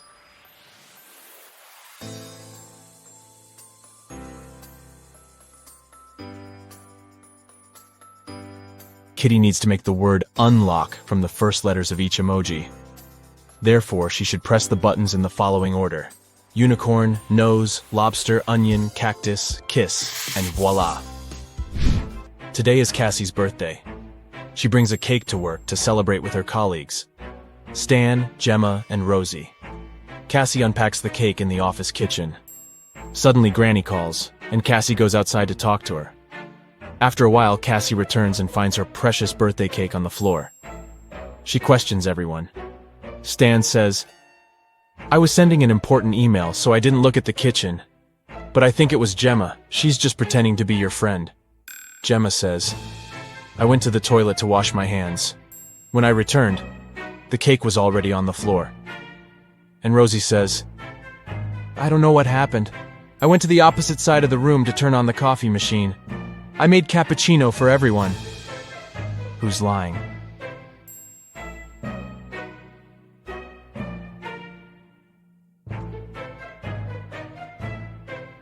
The coffee machine is off, and all the coffee mugs are empty.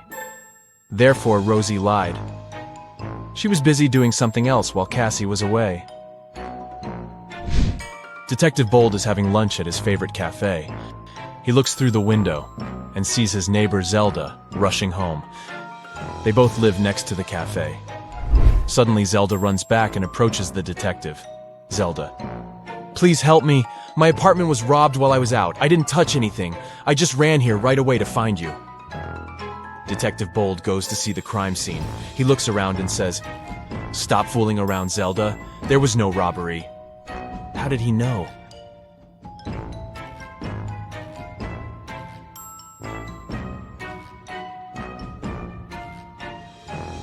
Take a look at this umbrella. Zelda carried it with her when she was rushing home, but she told the detective that she didn't touch anything at the crime scene.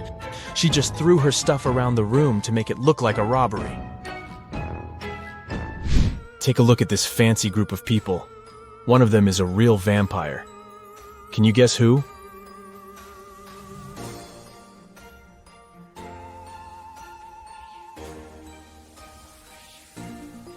It's the second guy. The first guy struggles with drinking this reddish beverage. The lady is just wearing a cosplay costume. And the guy on the right is taking a selfie, which means he shows up on camera. Therefore, he's a human being. Jeff calls the police early in the morning. Jeff: "My neighbor cut down a tree on my car." A policeman arrives soon. Policeman: "What happened?" Jeff: "My neighbor and I had a quarrel last night. When I was ready to go to bed, I saw him standing in front of my car. In the morning, I went out to drive to work and saw this. My car is pretty old, but he still has to pay compensation for the damage." The policeman questions Jeff's neighbor. He says, "Jeff is a bit weird. He's always trying to start a quarrel for no reason. I didn't touch the car. I was sleeping all night long." The policeman examines the car and immediately realizes which of the neighbors was lying. Who cut the tree down? Can you guess?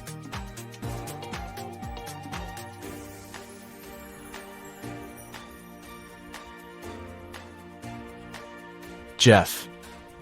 He cut down the tree with this axe and then tried to put the blame on his neighbor to hit him up for money.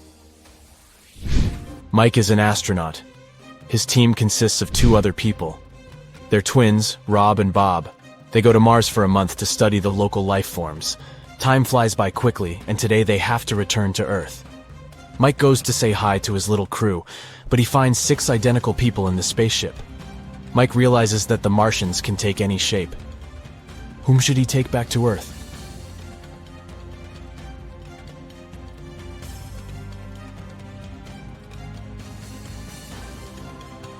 This astronaut has 3 fingers.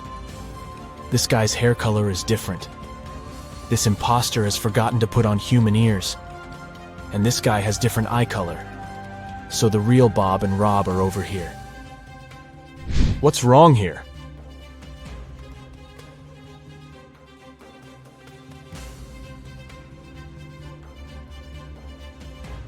The goalkeeper is holding a tennis racket.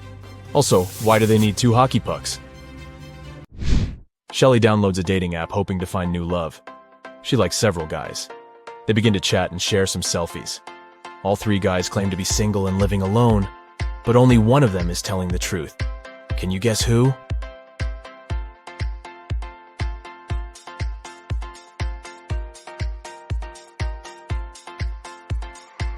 The first guy sent Shelley a selfie from his bathroom. He's wearing a bathrobe, but there's another silk bathrobe hanging in the background. It's pink and small. Why would he need it if he's living alone? And the second guy is obviously fond of jewelry.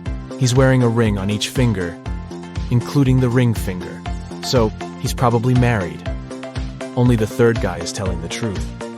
And Shelley should give him a chance. A dangerous criminal escapes from prison. The police are chasing him, and the trail leads them into a small village. They question the locals and check the fields. Soon they see a farmer in a cornfield. The detective asks him if he had seen any suspicious strangers around. Farmer: "Sorry, I didn't focus on what's going on around me. I was too busy dealing with my corn. It's getting dark soon, and I need to harvest as soon as possible." The detective immediately figures out that this guy is the wanted runaway criminal. How?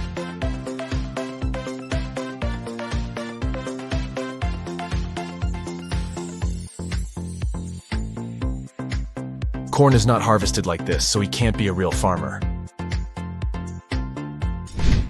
Can you see any odd details here?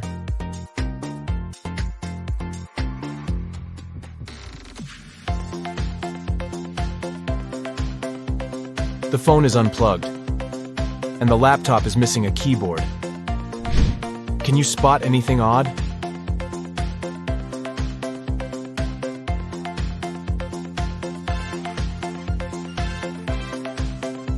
Take a look at this guy. His fishing style is pretty weird. What about this scene? What are they doing wrong?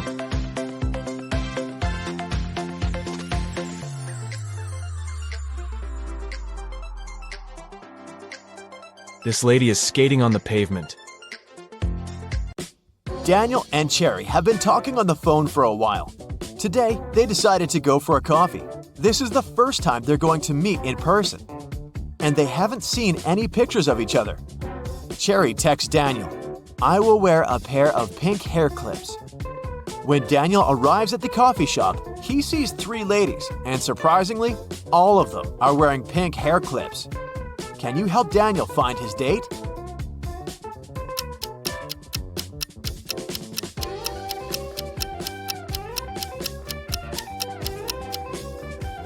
Take a look at the first table carefully. There are 2 coffee mugs. This means that this lady is already with someone. The lady sitting at the second table is already enjoying her coffee and a book.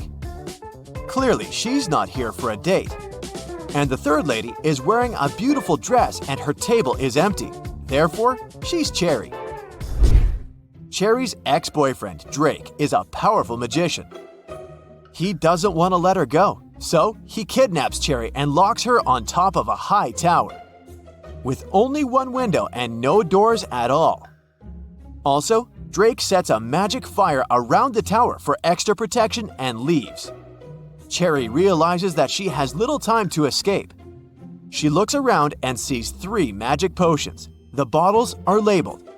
One would give her incredible physical strength. The other one would turn Cherry into a vampire.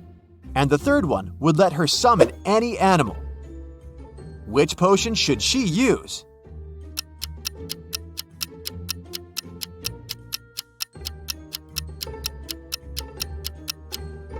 Even if Cherry destroys the tower, she can do nothing with the magic fire. And no animal can help her escape.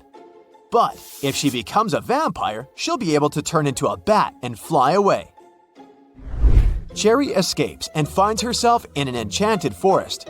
Can you find 4 magical creatures here?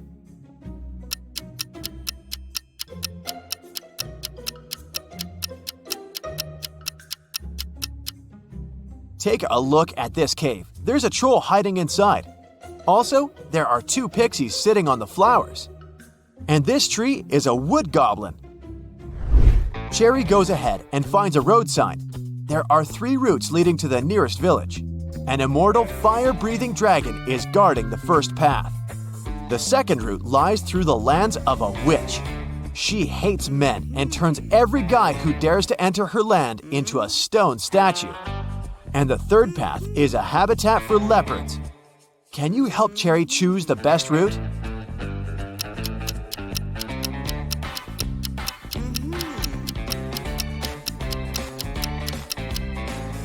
The second option sounds good. Cherry is a woman, so the witch has no reason to turn her into a statue, because she only hates men. Cherry asks the witch to help her find the village. The witch offers a deal. If you crack my pattern riddle, I'll tell you. But if not, you'll be my servant forever. Cherry had nothing to do but agree. You can have pepper, but not salt. You can have beef, but not chicken. Carrots, broccoli, and cabbage. But no potato in any form. Oh, and you have to eat with a spoon. Can you help Cherry crack the pattern?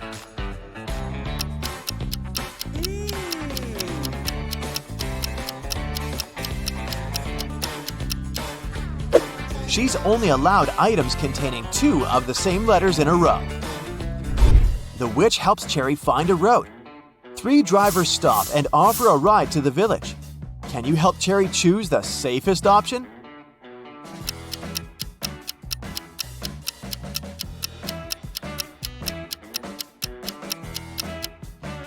There's a zombie hiding in the back of the first car, and there are no passenger seats in the third car. Although the second car's windshield is cracked, it's still the best choice. Jenny and Ben were about to get married. They wanted to book a hotel for their wedding ceremony in the party. So they went to a wedding planner to look at some options. She told them only 3 hotels were available for the day they wanted and showed them the pictures. Which one should they choose?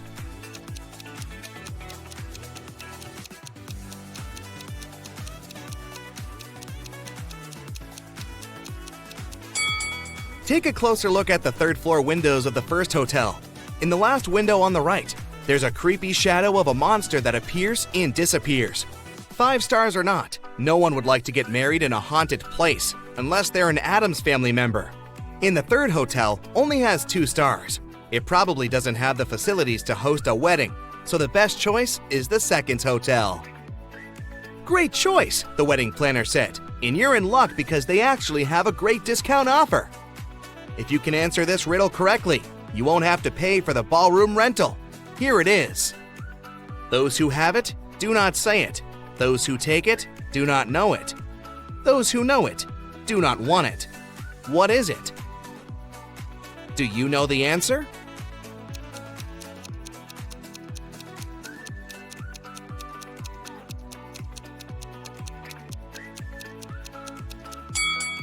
It's fake money. The next day, Ben and Jenny went to the hotel to pick the best ballroom for their party. The hotel manager took them to 3 different rooms where they could host everything, from the ceremony itself to the dinner and after party. Which one should they pick?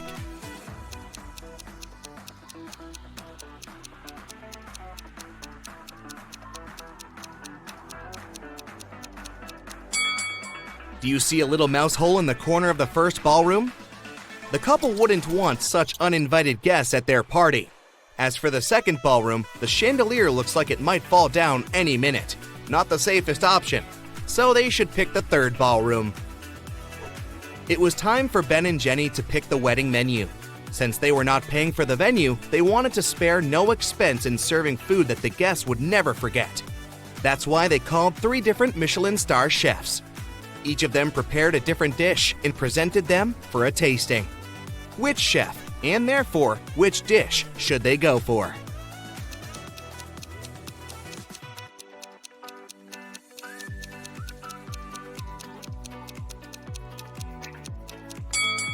Even though the dish the second chef made looks perfectly fine, do you see a rat's tail hanging from his chef's hat? There must be some ratatouille situation going on there. So that's a pass. The third dish looks like spaghetti, right? Well, look again. Those are actually very thin snakes. Exotic flavors might not be the best option, so they better go with the classical burger that the first chef made. Before they made their wedding vows, Jenny had to say yes to a dress. So, she went to a couture store to check their wedding gown collection. She explained to the designer the style of the dress she wanted for her ceremony. The designer said he had just the perfect gown for her and would bring it to her if she answered his riddle correctly. He asked, if a gown takes an hour to dry, how many hours will it take 6 dresses to dry?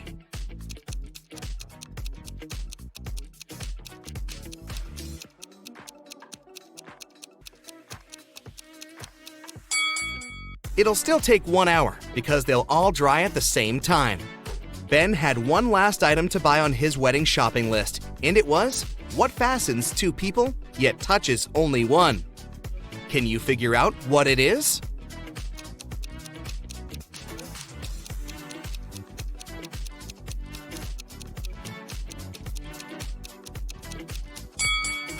It's a wedding ring, of course. Ben headed to a jewelry store to get something blue for his bride. The store owner showed him 3 different wedding rings with blue gemstones. Which one should he buy?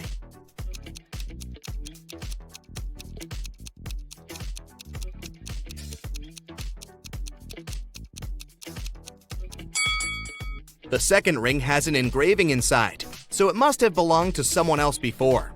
The gemstone on the third ring has a tiny crack in it. That can only mean it's made of glass or even plastic. So, Ben should buy the first ring with a sapphire. Next, Ben and Jenny were going to send out invitations. One print shop offered them 3 different versions of invitations. Which one should they choose?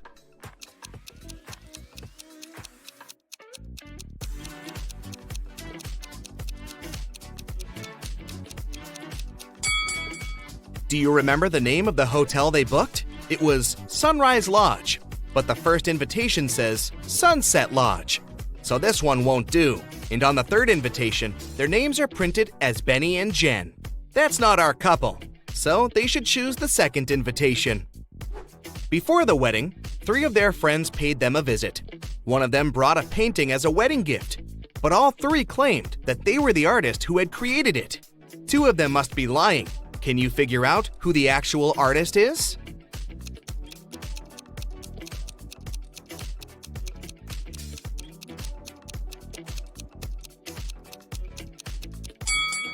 Take a look at the signature on the painting. It says Denise. Now look at the third friend's necklace. It has the letter D, so she must be Denise, the artist who painted the painting. It was finally the day of the wedding, and Ben and Jenny's guests started to arrive.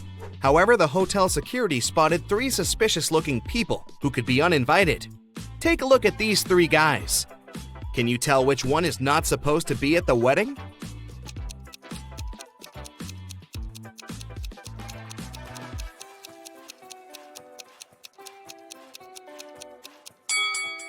Do you see the hotel wristbands that say Ben and Jenny, that the second and the third guys are wearing?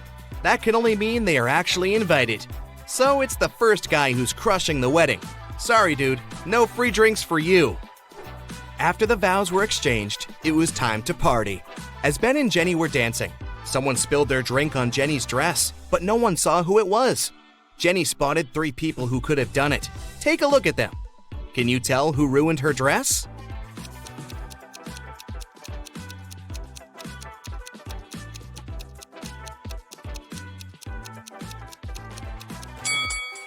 The first guy has spots on his shirt that resemble stains from the spilled drink, but they are actually part of the pattern, so it can't be him.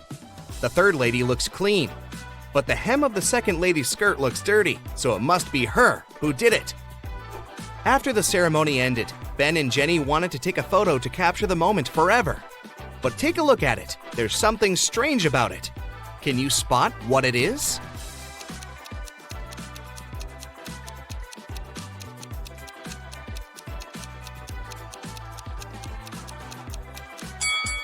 Can you see a woman hiding behind the trees watching them?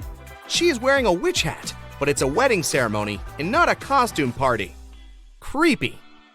Right before leaving, Jenny suddenly vanished.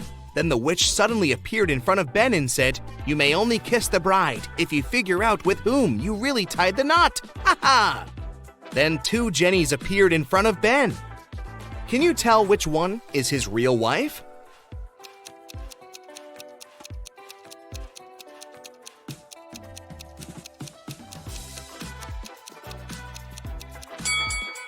Remember the wedding photo? The Jenny on the left is the real one because her tattoo is on the same side as in the photo.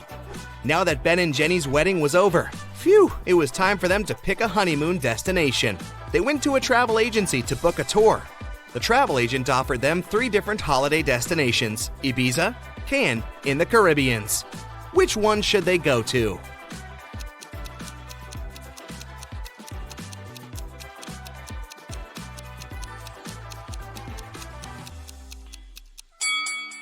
Have you noticed the weather forecast on TV in the office? It states that the weather in Ibiza is going to be windy in the upcoming days, and in Cannes, it's going to be rainy. So they should pick the Caribbeans and enjoy the sun. The travel agent said she could upgrade their plane tickets to business class for free. It would be her wedding gift to them. But they had to crack this riddle.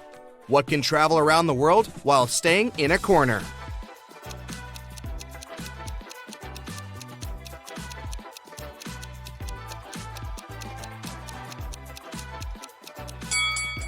It's a stamp. Now, Tyler runs an amusement park. He's having a job interview with these 3 clowns, but only one of them is not dangerous. Can you help Tyler hire the right person?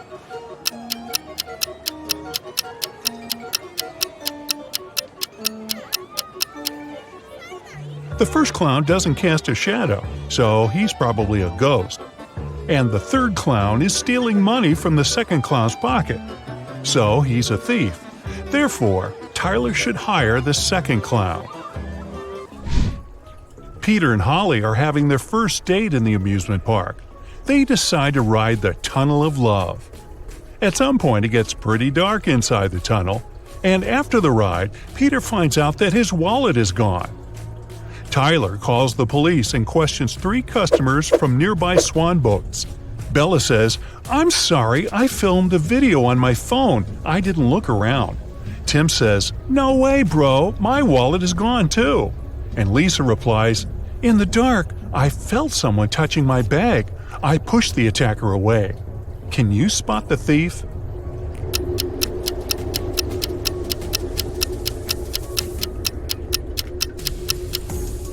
It's Holly. Take a look at her bag. There are 2 wallets inside it, and here's one more in her pocket. Tyler receives a curious delivery. It has streets, but no pavement. It has cities, but no buildings. It has forests, but no trees. Also, it has rivers, yet no water. Can you guess what it is?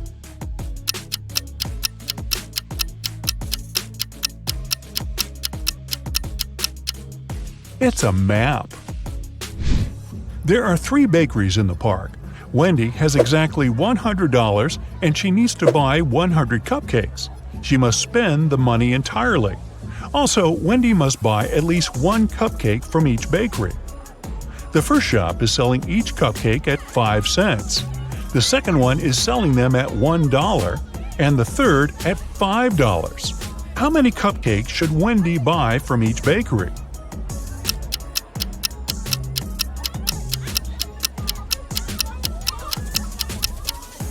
To fit the budget, Wendy should buy 80 cupcakes from the first shop, 1 cupcake from the second shop, and 19 cupcakes from the third shop.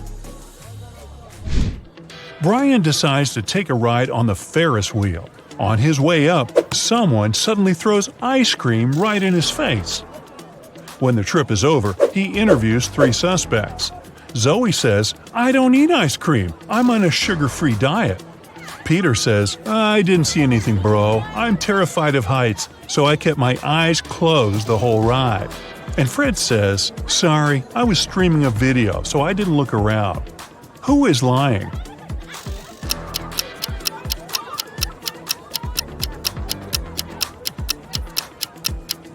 Peter. If he's terribly afraid of heights, why would he ride the Ferris wheel? Brian is wandering around the park. Suddenly, someone approaches him from the back and grabs his phone. The thief is wearing a mask, so Brian can't see his face. The thief runs into a cafe and hides among the customers. Can you help Brian spot the criminal?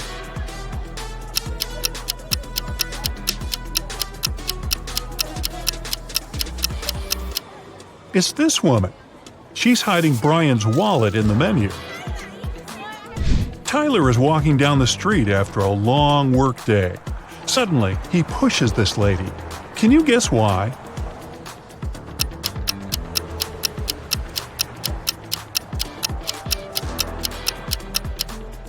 Tyler saved her from getting hit by a car. Tyler keeps on walking and sees a group of ducks crossing the road. Can you count the exact number of ducks?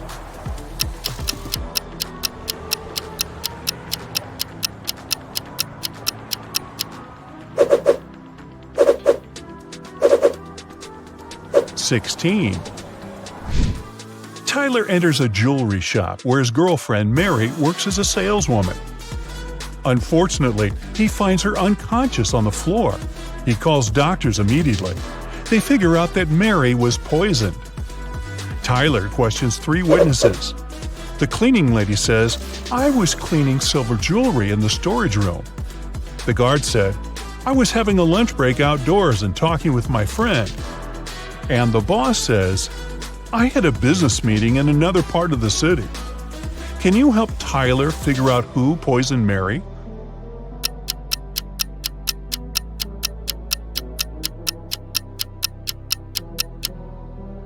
Take a look at the hint that Mary left on the wall. It literally says that the boss did it. A few days later, Mary gets better and decides to prank Tyler. She brings 3 similar boxes to his house. There are 2 delicious cheesecakes in 2 boxes, and the remaining box contains dog food. Let's spin the boxes back and forth. Can you find the pranked box now?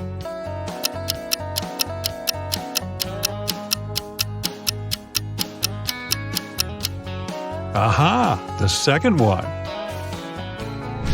Tyler gets an urgent call from his assistant. Someone painted graffiti at a vegan restaurant in his park. Tyler interrogates 3 employees. The cleaner says, "I had an urgent call from my mother, so I went outside the restaurant to the backyard. When I returned, the graffiti was already there." The waitress says, "I was taking an order. Suddenly, I looked out the window and saw a person in a black hoodie. He dropped a paint can and ran away." And the cook says, "I was wearing my earphones and frying chicken wings in the kitchen, so I didn't notice anything suspicious." Who's lying?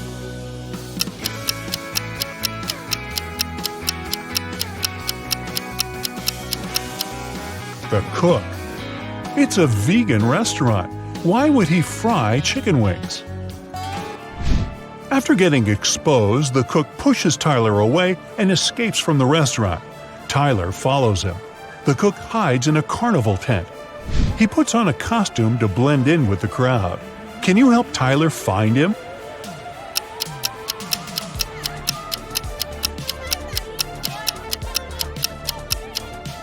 There he is. It was raining heavily outside, so his shoes got wet.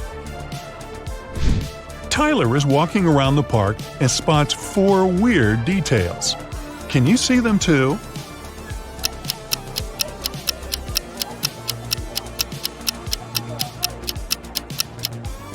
This teddy bear has 3 ears. There's no July 34th. There's pink ice cream inside the chocolate ice cream box.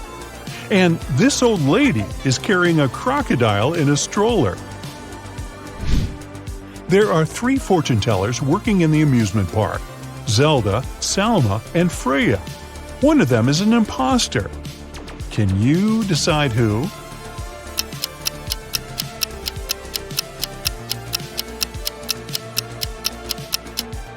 Salma has an earphone in her ear, which probably means that someone is helping her when she tells fate.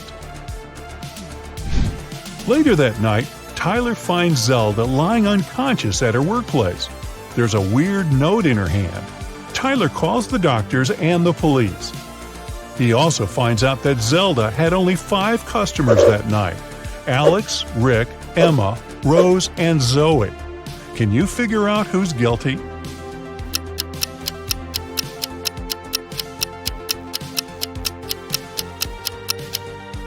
Rose. There's a tricky hint hidden in this note. Q plus 1 is R, N plus 1 is O, R plus 1 is S, and D plus 1 is E. Tyler spends all morning in his office. Then he leaves it for a couple of hours to have lunch with Mary. When Tyler gets back, he finds out that someone had robbed him. How?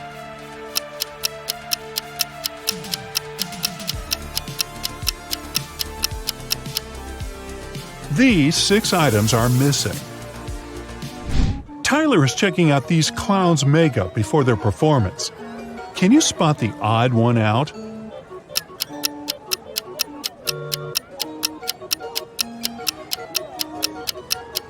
It's this guy. He's the only one who has eyebrows. What about these houses? Can you find the odd one out?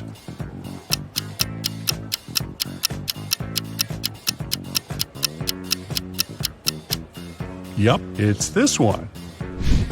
Tyler receives 4 new tents. Unfortunately, one of them has a slightly different design. Can you spot which one?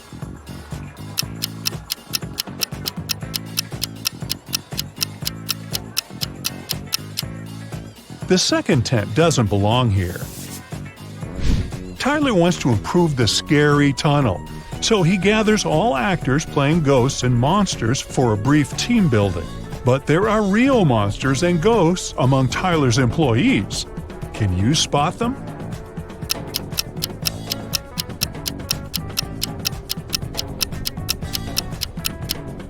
This guy is too transparent for a human. He's a ghost. And huge claws cut through this guy's sneakers, so he's probably a werewolf.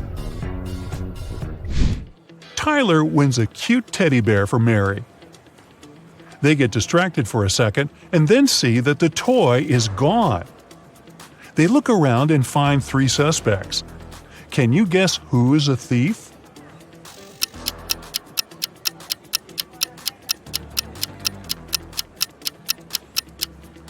Although this lady is holding a similar teddy bear, it still has a different bow. This guy is carrying a box, and judging by his posture, it's hard for him to carry it, so it's probably really filled with heavy stuff. And the third guy's guitar is outside the bag, which means he can be hiding the teddy bear inside the guitar case. Tyler throws an epic party at the amusement park. All guests are treated to free food and drinks.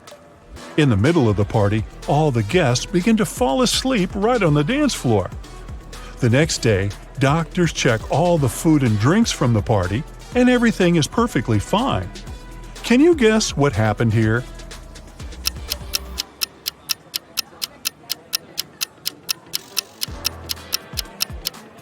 These balloons were filled with sleeping gas. In the middle of the party, they burst and made the guests fall asleep. Hey Sherlocks, I really need your help here. So, take out your magnifying glasses and join me on this detective chase. Look at this image. What's wrong here?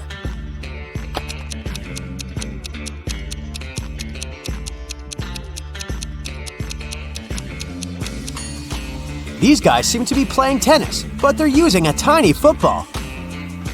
Now how about these people? One of them is from the future. Can you figure out who it is? Be very attentive.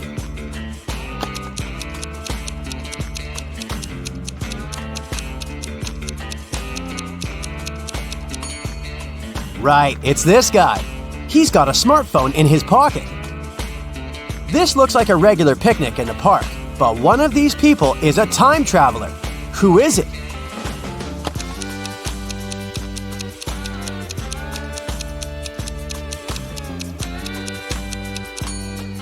It's the guy with a USB port in his arm.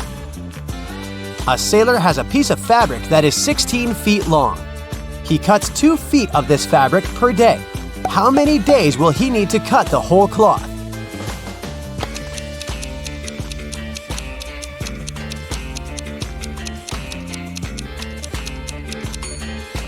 Your first answer might have been 8 days, but in fact, the sailor will only need 7 days. The last remaining piece of fabric will be 2 feet long, and the sailor won't need to cut it. Adam's car has broken down right in the middle of a deserted forest road. But the worst thing? It's winter. Snowdrifts are huge, and the wind is freezing cold. Adam has to get to the nearest town, and fast. But if he follows the first path, he'll have to deal with hungry wolves. The second one goes through an area inhabited by bears. And if he takes the third road, he'll have to cross a river covered with thin ice. Which is the safest way?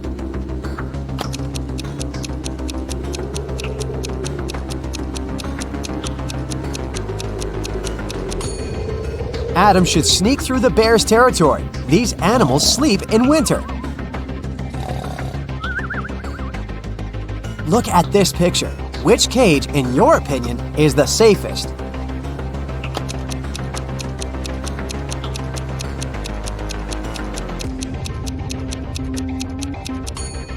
It's the last one. Even though a scorpion sting is painful, it's rarely life-threatening. The next tricky brain teaser for you. Can you figure out who has stolen her computer?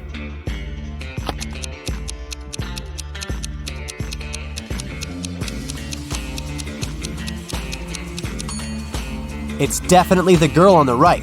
Look at the strange shape her hoodie has taken. One of these girls is a wanted criminal. But which one?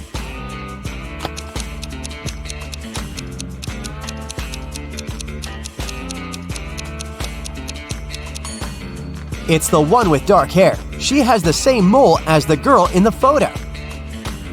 Now there is something terribly wrong in this image. Can you figure out what it is?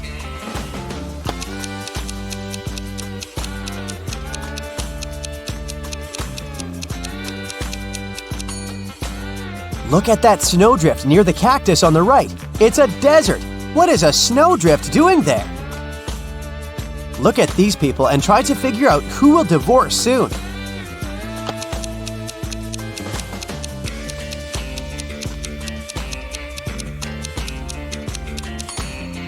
Most likely, it will be the couple on the right.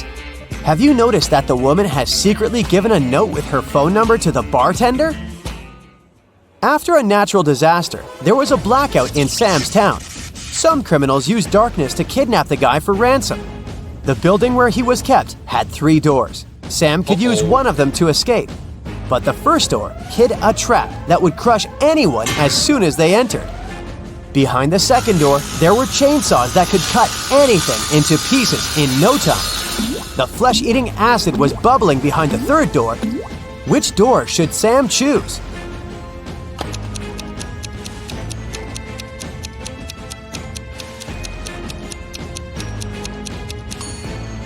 Chainsaws can't harm the guy because there's no electricity in the town, remember? Liza was a millionaire's daughter. She was fed up with her father trying to control her life, so she decided to run away from home. She took some money and the most discreet car she could find in the garage and left. The girl knew her father would send his people to bring her back. That's why she never stayed in one hotel for more than one night. One day, she found herself in a small town. It was getting dark, and she had no choice but to stop at the first hotel she saw. The receptionist said her room number was 710 and offered to show her where it was. Liza immediately grabbed her bag, ran out of the hotel, jumped in the car, and sped away. Why?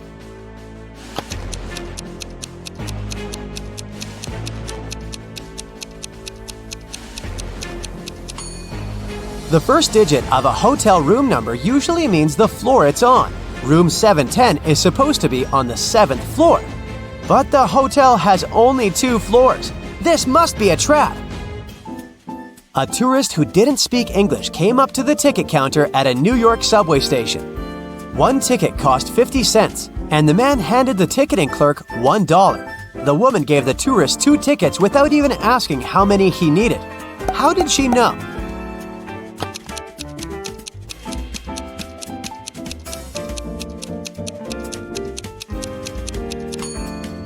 The tourist gave her 4 quarters, and she immediately realized that if he needed just 1 ticket, he would have just given her 2 quarters. Ice melts when you heat it, but if you heat me, I'll become solid. Can you figure out what I am?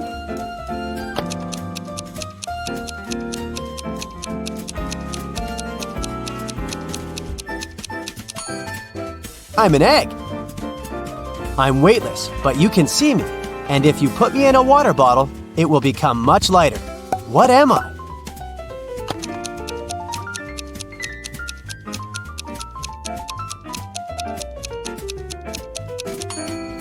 Right you are. I'm a hole.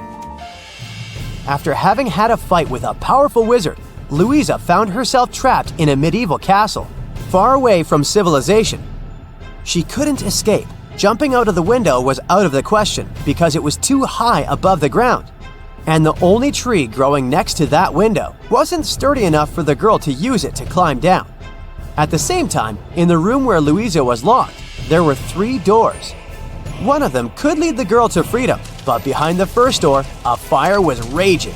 The second door held back hundreds of venomous snakes. And behind the third door, there was a maze filled with animal traps. Which door should Louisa choose to escape?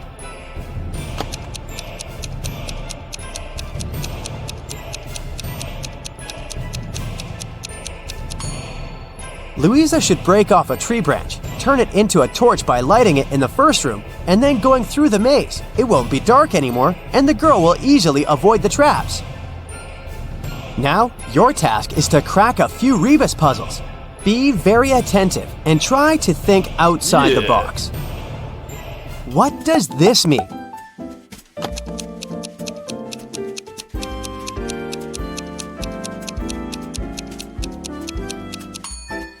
Right, that's Big Sister. How about this rebus puzzle?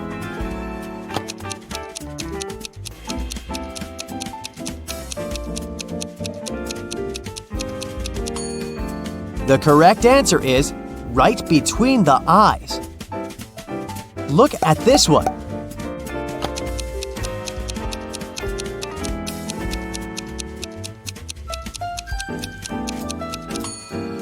That's good afternoon. What can you fill if your hands are empty? Well, this is confusing. How can I fill anything if there's nothing in my hands? You'll probably be able to figure it out.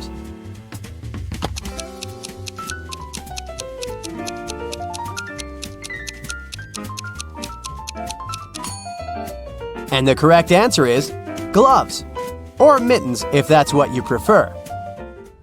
Mr. Wilson's company had some financial problems. One day, the man called the police. He said someone had broken into his office. "They stole my safe with all the money I had." The police officers who came to investigate this case asked the man why he was so sure that there had been several thieves. "Well, my safe was too heavy for one person to carry." The police instantly realized Mr. Wilson was lying. How?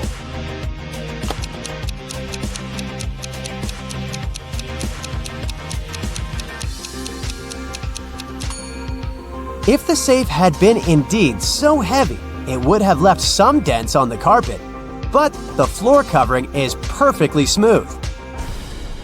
Detective Martin was choosing a diamond ring for his fiancée when a man in a black mask ran into the jewelry store.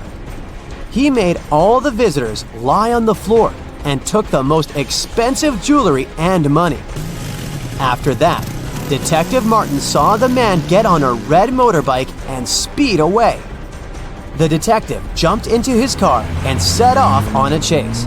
Soon, he came to a crossroads. Where should he go now? Suddenly, Martin saw a car coming from the opposite direction. He asked the driver if he'd seen the red bike. No, I've only seen a silver convertible. Then, the detective saw a gray car approach from the left. The woman inside said she hadn't seen the red bike, but she had seen a yellow bike and a group of cyclists. And the man who appeared from the right told Detective Martin he'd only noticed a large blue truck. Where is the robber?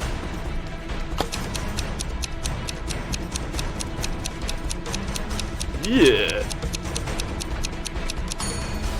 The motorbike can only be inside the blue truck.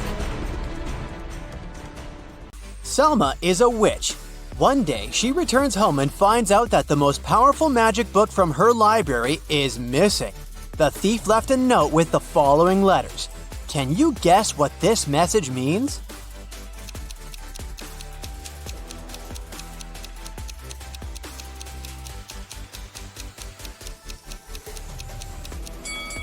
Selma should read this book from left to right.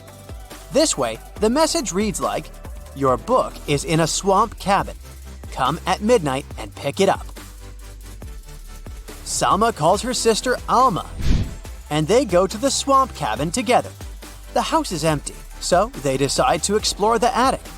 Selma finds a dusty book and reads a couple of words out loud. Suddenly, Alma turns into a frog. Thankfully, every spell in this book has a canceling potion, but unfortunately, some parts of this book are written in weird language. Only one of these 3 potions will help. The trick is to find a recipe that contains the maximum number of words similar to the text on the left. Can you help Selma?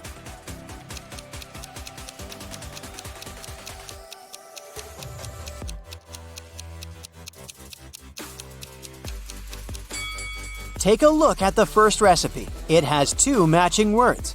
The second recipe has 4 matches, and the third one has just 1. So the guys need to use the second potion.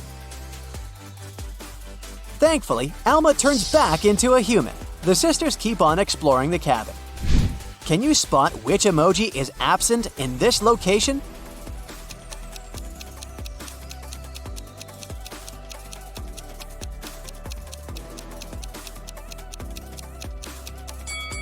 This one. What about this room? Can you sort the adjacent emoji out?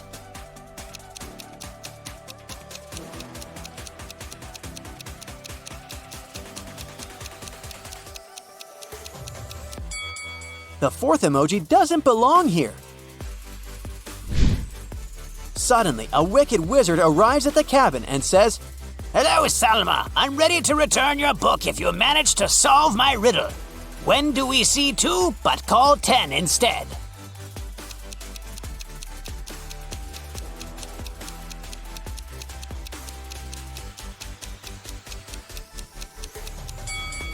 When we look at the clock and see the number 2, we say 10 minutes.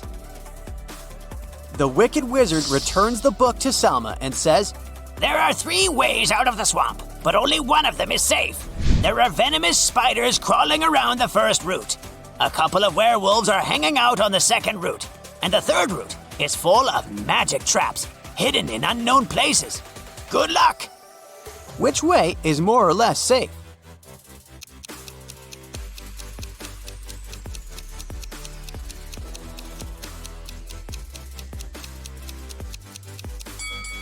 Selma and Alma should choose the second route. Take a look at the sky. It's a new moon, so the werewolves are not dangerous. The next day, Selma goes to the magic school. She meets a new student, Sebastian, and falls in love at first sight. Selma gets so nervous in his company that she can't even talk. She decides to put a love note into his backpack.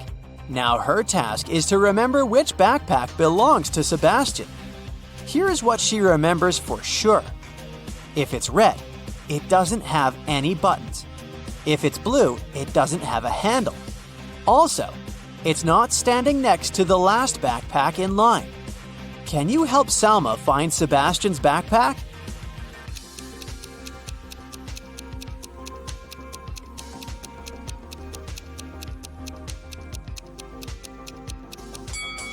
We can exclude these red backpacks because they have buttons. Also, we can get rid of the blue backpack with a handle. And now, all we need to do is to sort out this backpack standing next to the last one in line. And voila! Sebastian's backpack is over here. Later that day, Sebastian finds Salma's note, but her message is encoded. Can you help him figure out the hidden meaning?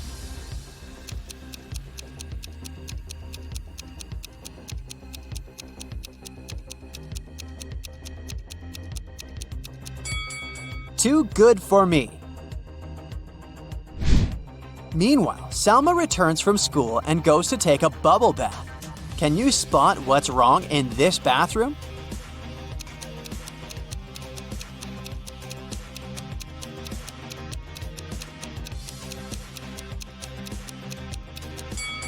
Take a closer look at her bathtub. There's a shark fin sticking out of the water. It's vacation time. Selma goes hiking in the woods, while Alma is having a barbecue party in the mountains. One of the sisters is in danger. Can you guess who just by looking at their pictures?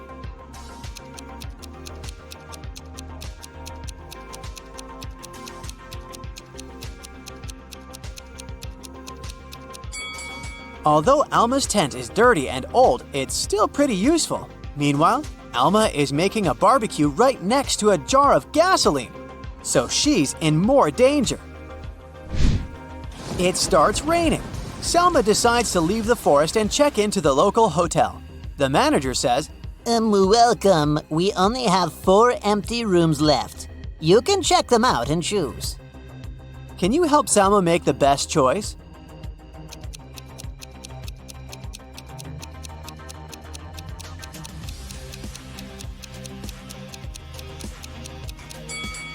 The window in the first room is not safe. There are cracks in the glass.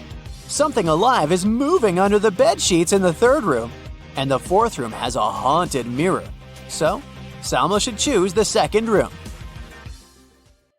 Salma walks around the hotel and comes across a spooky wedding ceremony. One of these people is a werewolf. Can you guess who?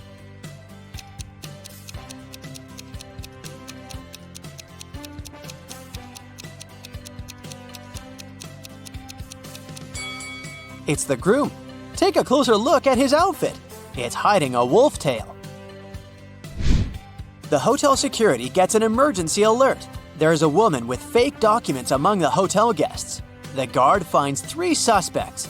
Can you spot whose passport is fake?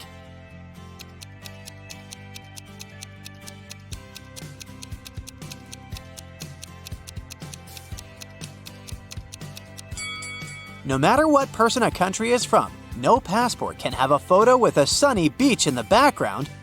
They should be solid, so Karen's documents are fake. Salma goes to the spa area of the hotel. Can you spot who's not from this planet?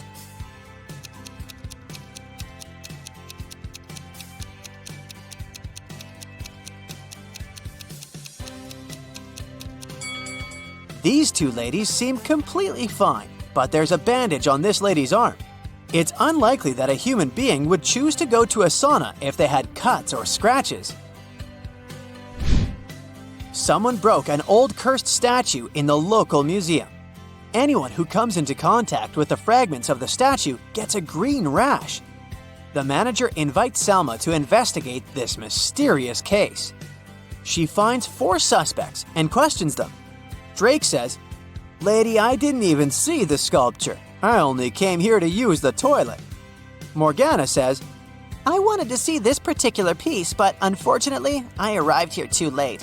I didn't know about the curse, so I touched the fragments." Fiona says, "I didn't break the statue, but I stole 1 fragment to sell it. Then I noticed a rash and I threw it away." Xavier says, "I read about the curse, so I prefer to stay away from this artifact." Who's lying?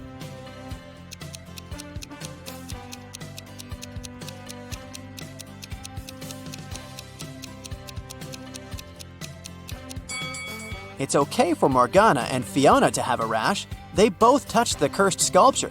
But why did Drake get a rash? Salma goes to a magic store to purchase some ingredients for her rituals. The sales lady offers a 50% discount if Salma cracks her riddle. I never was there. I'm always to be. You have never ever seen me, nor ever you will. Yet I am the confidence of everyone. Who am I?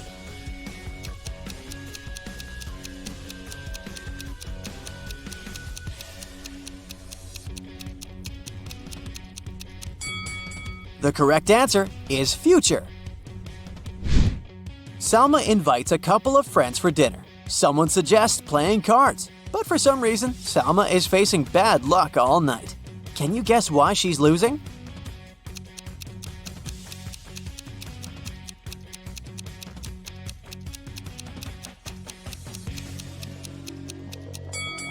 There's a mirror behind Salma. The other players can see her cards. After the party, Salma notices that her antique gold candlesticks are missing. She visits 4 suspects at their homes and questions them. Lily says, "I was very tired after the party, so I took a taxi and went home. You can ask the driver. My hands were empty." Bella says, "I didn't steal your stuff, Salma. Everyone knows that I'm richer than you." Alma says, "Come on, you're my sister. I know how much those candlesticks mean to you." And Sebastian says, "Honestly, I didn't pay any attention to your things. I was looking at you all night." Who's the thief?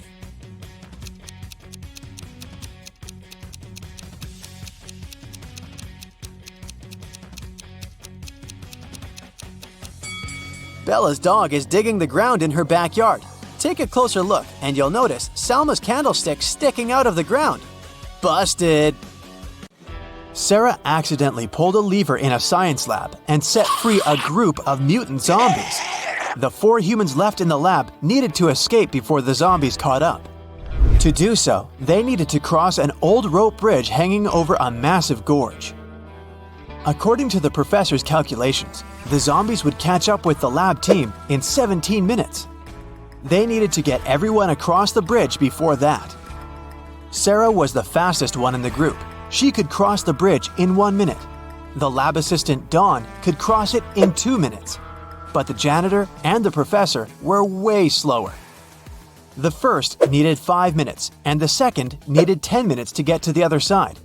They also only had 1 lantern left. How could they arrive at the other side safely if the bridge could only hold 2 people at a time, and each group needed to carry the lantern to illuminate the way?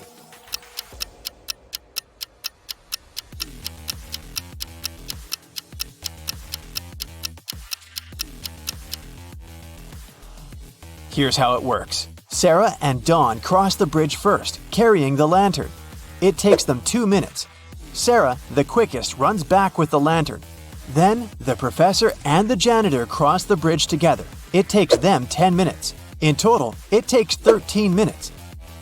Dawn grabs the lantern from them and dashes across the bridge to help Sarah get across. With 2 minutes left on the clock, Sarah and Dawn get safely to the other side. Just in time to cut the rope and save their lives.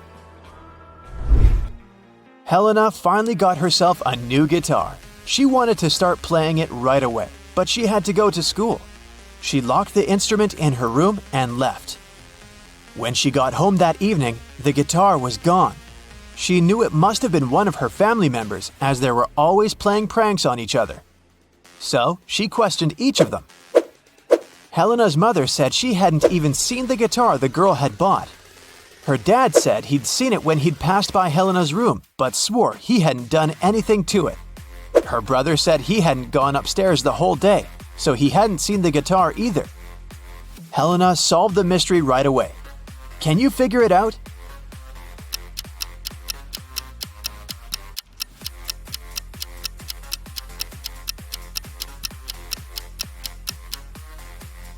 Her dad is lying. He said he'd seen the guitar when passing by her room, but that would be impossible. Helena locked the door on the way out. John, Carl, and Ben are sitting on a park bench. One of them arranged to meet his two sisters. He promised them he would take them on a stroll in the park. Can you tell which guy it is?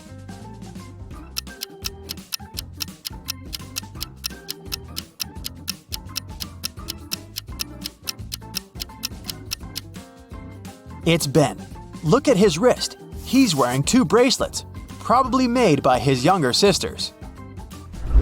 Josh was walking in a forest at night and came across an old castle.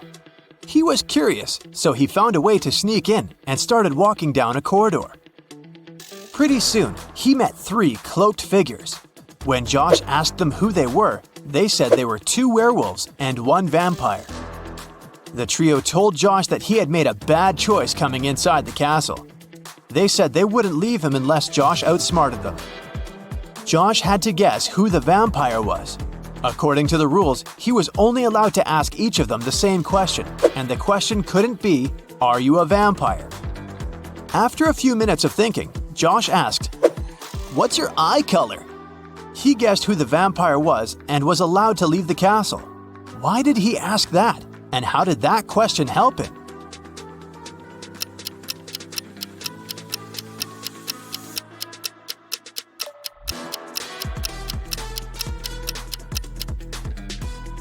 Vampires don't reflect in mirrors, and they don't show up in photos. The vampire probably wouldn't know their eye color. One afternoon, four friends met up for coffee. Someone asked them how old they were, and they answered with a riddle. They said Mia was 3 times older than Anna, but 3 years ago, Anna was younger than Claudia is now, and Olivia is twice as old as Anna. So, can you put the girls in order according to their age?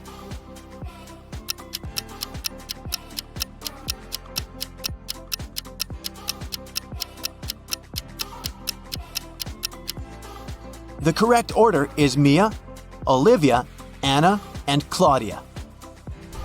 Mary's birthday was coming up, and she decided to treat herself to a relaxing day at the spa. During the massage, Mary dozed off. When she woke up, the money was missing from her purse.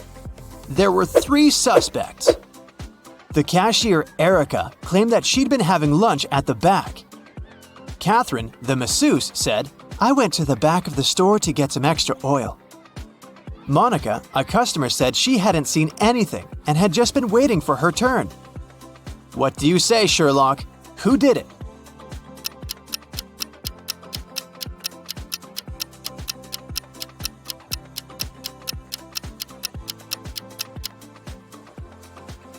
The culprit is Catherine, the masseuse. She must have waited for Mary to fall asleep and then took her things. Look at the stash of money hidden behind the oils. Susanna was walking down the street when she saw a small dog. It looked as if the dog had just run away, so she picked it up and started searching for its owner. She walked into an office building. There were 3 people there. Susanna knew immediately who the dog's owner was. How did she figure it out?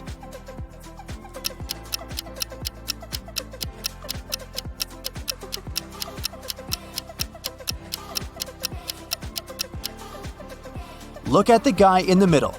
He's sitting on a dog's leash. You've just come back from a long trip.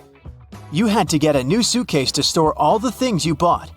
But after arriving home, you realize you've forgotten the code you need to open the suitcase. Luckily, you left yourself a note on your cell phone that can help you decipher the code on the lock. 682. 1 digit is correct and in the right place. 614. 1 digit is correct, but in the wrong place. 206.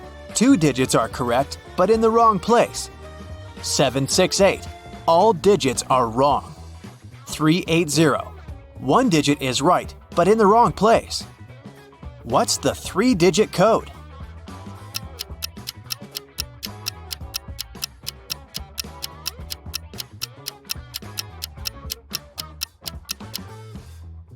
(042). One morning, Detective Smith arrived at the jail where 3 men had escaped from their cells. The prisoners could neither see nor talk to each other. But they managed to organize their escape together. They visited the same shower room, but only one person was allowed to come in at a time. How did they manage to communicate?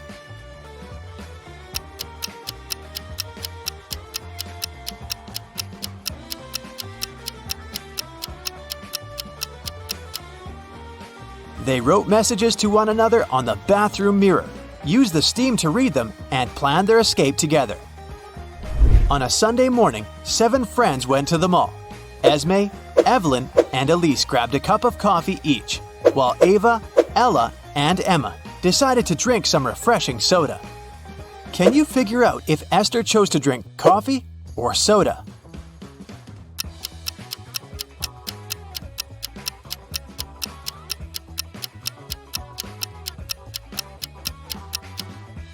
Esther is drinking coffee. The secret to figuring out the answer is in the girls' names. Esme, Evelyn, Elise, and Esther all have 2-letter E's in their names. In the afternoon, 3 people visited Tessa's clothing store. These 3 people were the only customers she had that day. The first person bought a belt and a purse. The second person bought a dress. And the third customer got a hat. One of them was a criminal, and Tessa reported them to the police immediately. Who was the criminal, and how did Tessa know?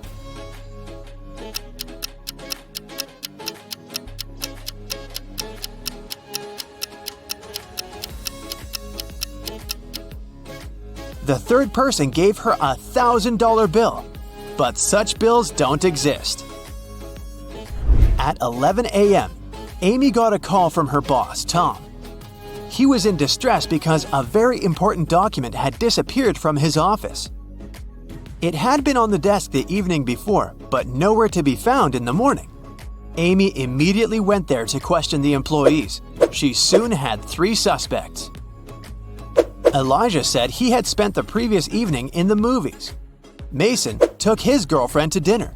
And Evelyn visited an art gallery. It didn't take Amy long to understand who was lying.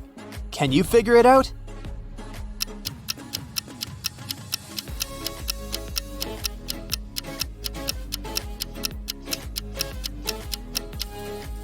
It was Elijah. Take a close look at his ticket. It isn't torn, which means he didn't really go to the movies.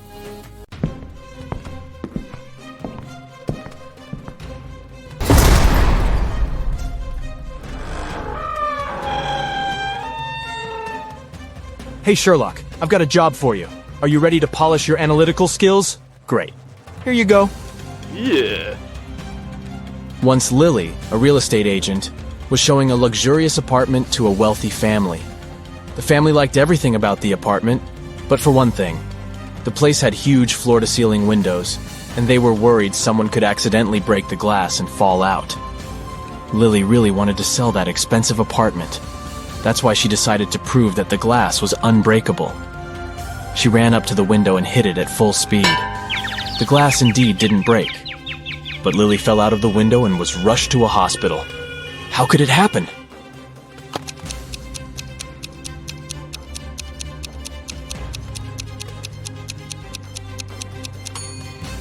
The glass didn't break, it simply popped out of its frame. One day, Detective Morris decided to have a walk in the park. In the middle of his stroll, he got a call from his assistant. It turned out that a huge pile of plastic on the outskirts of the city had disappeared overnight. The detective rushed there, and guess what? The information was true. But the most bizarre thing? There were no tire tracks or any other marks around the place. But then, how could the thief transport so much plastic without using a vehicle? Suddenly, Detective Morris noticed some weird footmarks. Can you help the man understand who they belong to?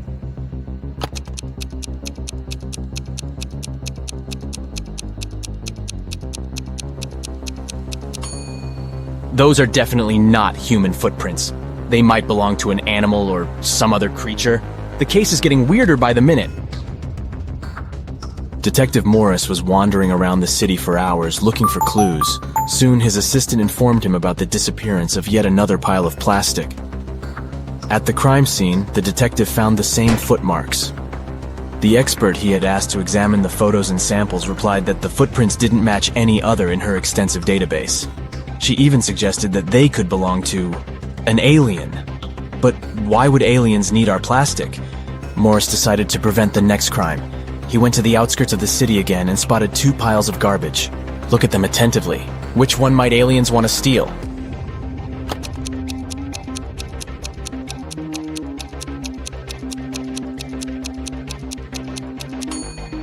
They will definitely go for the pile on the left.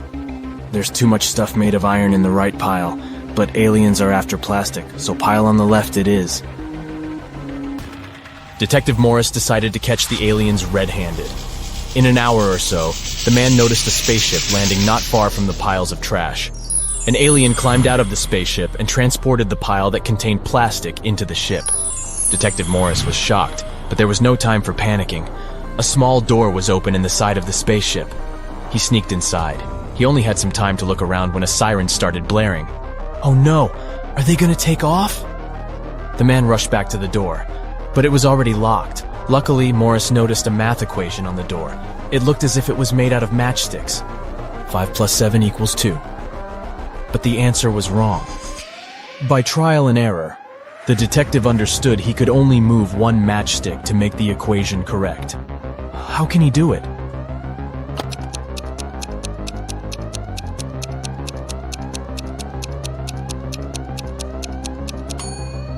Detective Morris moved this matchstick and got 9 - 7 = 2. The door opened, and the man ran for his life. But the main question remained unanswered. Why did aliens need our plastic? Write your ideas in the comments below. Now look at these animals on the screen. A cat, a camel, a cheetah, a chicken, a crocodile, and a pig. Which animal doesn't belong here?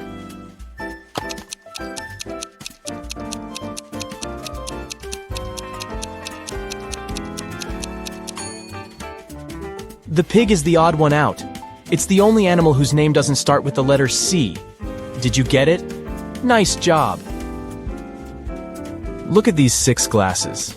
The first 3 are filled with water, while the other 3 are empty. How can you arrange them so that they alternate in a full empty full pattern if you can only move one glass?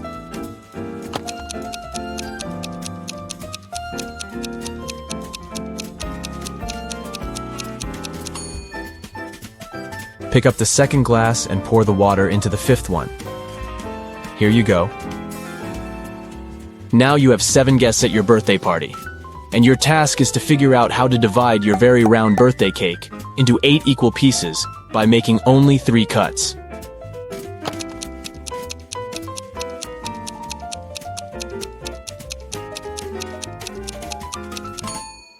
First of all, you need to cut your cake vertically in the middle of the cake to divide it into 2 equal pieces. Repeat the same process, but this time, make a horizontal cut. Now you've got 4 slices. And the final 3rd cut should go laterally across the cake. Voila! You've got 8 equal slices. Look at these bottom lines and try to figure out which of them is the continuation of the top one.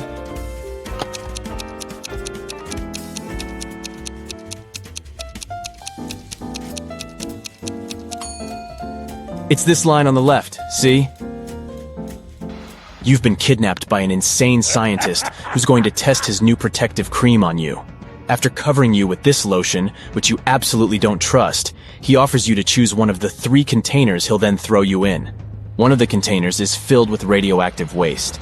In the second container, there is an acid that can eat even through metal. And the third one is filled with lava from the largest volcano on Earth that erupted a year ago. Which container should you choose?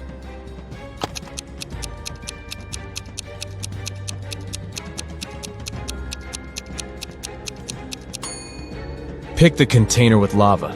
If the volcano erupted a year ago, the lava must be already solid. Look at these prisoners. Can you figure out who came from the future?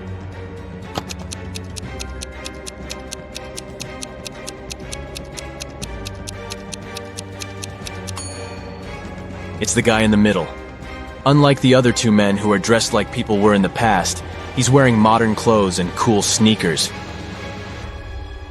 A terrible virus broke free from a laboratory, and now all animals and plants on Earth are mutating at a horrifying speed. Uh-oh. You've been trying to find the solution, but instead got trapped in the laboratory where it had all started. There are 3 doors you can escape through, but behind the first one, there is a bunch of aggressive flesh-eating cacti.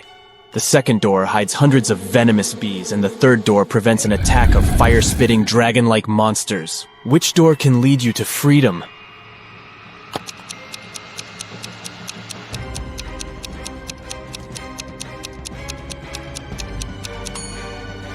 You can get out of there alive if you choose the first door. Even though the cacti eat flesh, they're still plants and can't move, so you can easily get around them. You're trapped in a room that's steadily getting filled with water coming from a tap in the wall. There are no windows in the room and the door is blocked.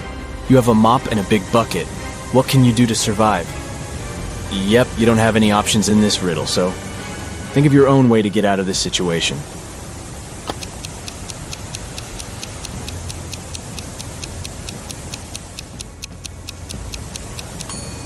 Your chances to stay alive are much higher than you might think. Just turn off the tap.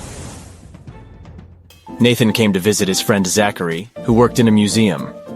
Look what I've got. A priceless manuscript that was written more than 1,000 years ago. Zachary looked through the manuscript and realized his friend had been fooled. Does anything in this text strike you as strange? King Alfred V ruled the country from 1290 to 1320 before Common Era.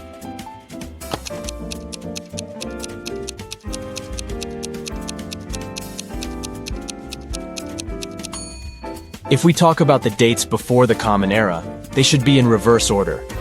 The original text would read, King Alfred V ruled the country from 1320 to 1290 before Common Era. A villain has caught you, and now he lets you choose in which cage he will keep you. You can get out of the cage only through the lid in its ceiling. But on top of the first cage, there is a nest of venomous snakes. Boiling water is on top of the second cage. And on top of the third cage, there is a hungry lion. Which cage should you pick to be able to escape when the villain falls asleep?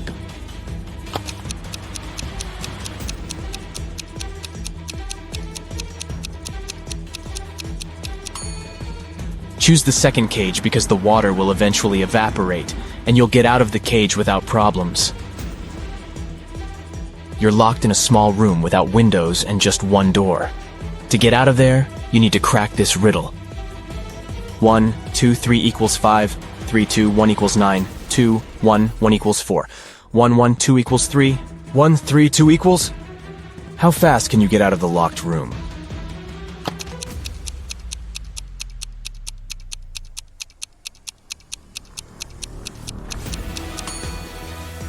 The answer lies in the addition of the second and third digits, and the multiplication of the sum by the first digit.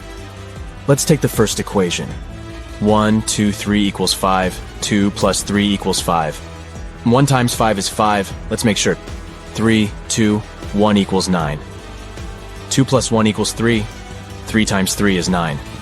Then the answer we need is again 5. 3 plus 2 equals 5. 1 times 5 is 5.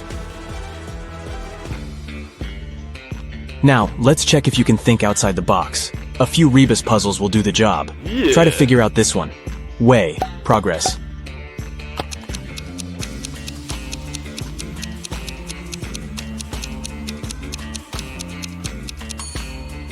It means progress underway. How about this one? Noon. Good.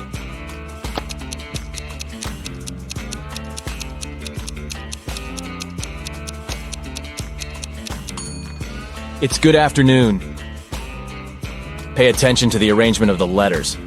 C, L, E, A, N. Do you think you can figure it out?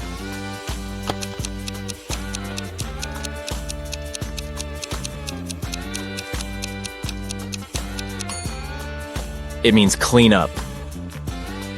What word or phrase can you see here? Give, give, give, give.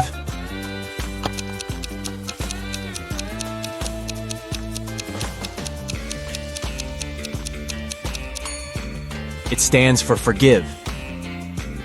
Concentrate. I believe you can crack this puzzle. 1N, 3N, 5N, 7N.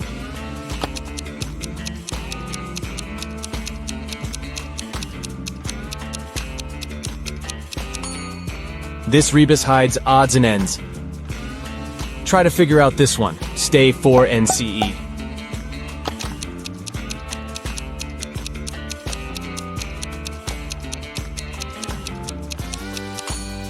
It's for instance. Great job! Mr. Carter, a rich man who collected antiques, asked Detective Morris to visit him. When the detective arrived, the collector said, "I've just got a precious statuette, but I need to go away on business for a week, and I'm afraid someone will break into my house." Of course, the statuette is insured, but still. Detective Morris had some other urgent things to do, but he promised to come back in the evening to figure out the solution. But when he arrived several hours later, Mr. Carter was in despair. I drove my sister to the doctor and was away for an hour or so. But when I came back, the statuette was gone. Detective Morris didn't believe the collector. Why?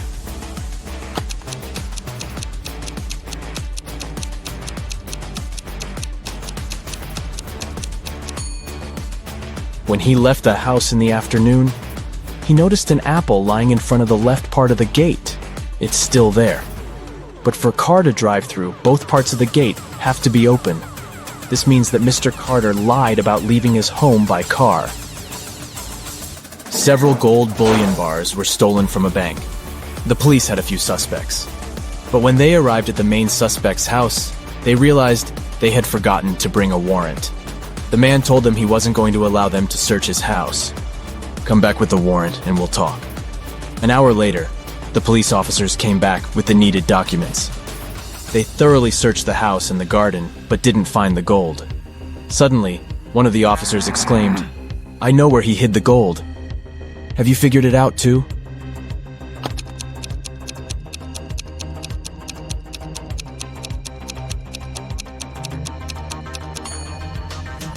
The gold is in the swimming pool.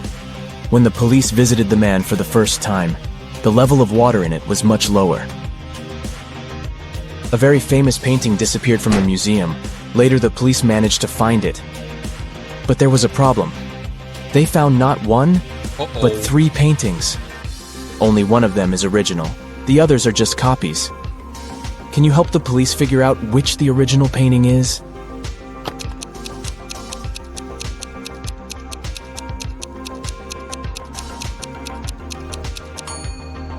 It's the one with the brown frame. Take a look. All frames in the museum are made in the same style. You've got accepted to the best school of witchcraft and wizardry. One of the classes you have to attend is about transforming into animals. There are 3 professors who teach this class. Each of them specializes in transforming into a certain animal. Look at your professors and try to figure out what kind of animal each of them turns into.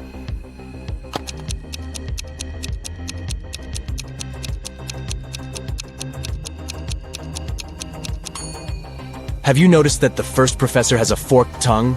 He must transform into a snake. The second professor has a lion's tail. It must be the animal she transforms into.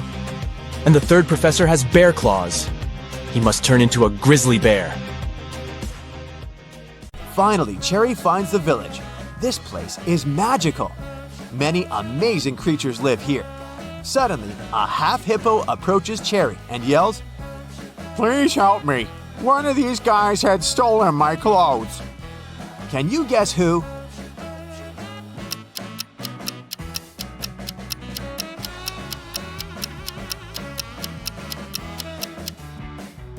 Take a look at the dog's badge. It says hippo. So, it was the dog who stole his shirt. Cherry meets the local farmer, Timothy. He used to keep chickens in another country. Things were going well and he made good money.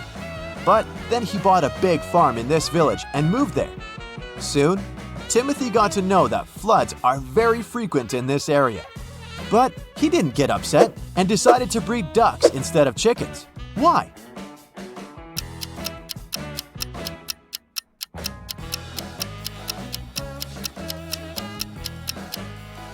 Ducks can swim, so floods aren't so dangerous for them. Timothy invites Cherry over for dinner at home. But unfortunately, Cherry's ex-boyfriend Drake had already found them. He captures Timothy and Cherry at the farmer's house. Suddenly, the phone rings. Drake allows Timothy to take the phone, but he can't reveal the situation. Otherwise, Drake will use his magic wand to turn them into snakes.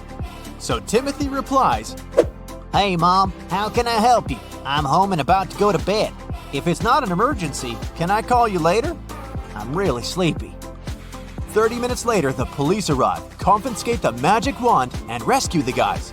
How did Timothy ask for help?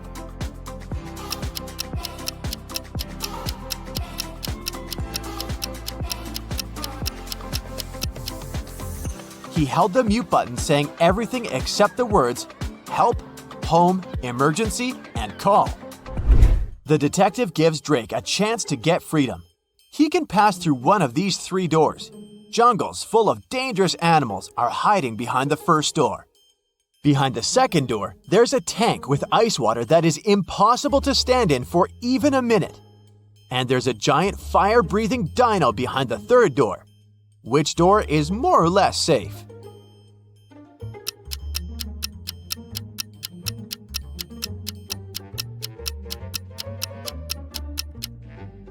Drake should pick the third door. Dinos don't breathe fire, and they went extinct millions of years ago. Drake returns to his castle and discovers that someone had broken all the bottles with his precious potions in his lab. Drake gets furious and interrogates his 3 goblin servants. Willie says, I was cleaning the castle all day long. I didn't even enter your lab today. Tilly says, I was picking roses in the garden in the morning. Then I entered your lab to bring rose petals for your potions. Everything was fine. And Billy says, I was cooking dinner in the kitchen and then I went to the bathroom to take a quick shower. Who's lying?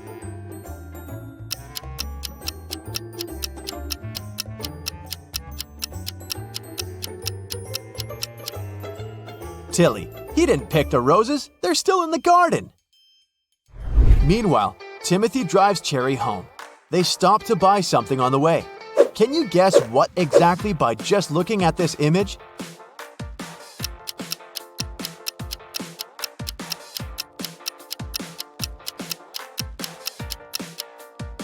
Kiwi! Then Timothy takes 2 pictures of Cherry. Can you find 10 differences between them?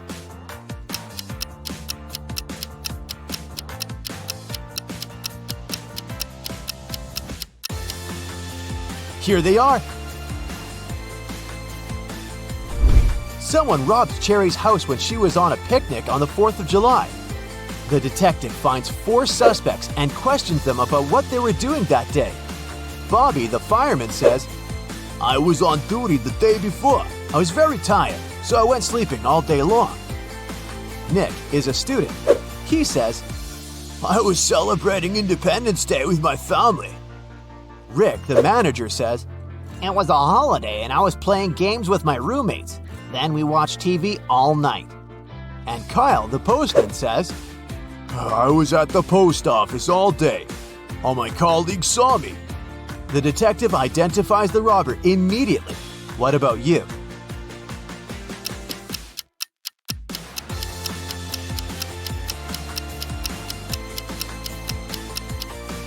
It was Kyle. He couldn't work at a post office on the 4th of July. It's a public holiday. Cherry receives her first salary and hides the cash in her closet. Cherry's 3 roommates are not at home at this time, so she just leaves the money and goes to the gym right away. After a while, Cherry returns home and discovers that her money had been stolen from the closet. She starts looking all over the room, but finds no clues. Suddenly, her 3 roommates enter the room. Cherry asks each of them, Has anyone stolen my money? Bella replies, I was in college all day. I just got home from lunch and I didn't enter this room. Anna says, I came home for lunch as well, but after Bella. I opened the closet door to look for some documents, but there was no money inside. And Megan says, I had no idea that you were hiding cash in the closet. I just returned from work. You should talk to the security guard. Who's the thief?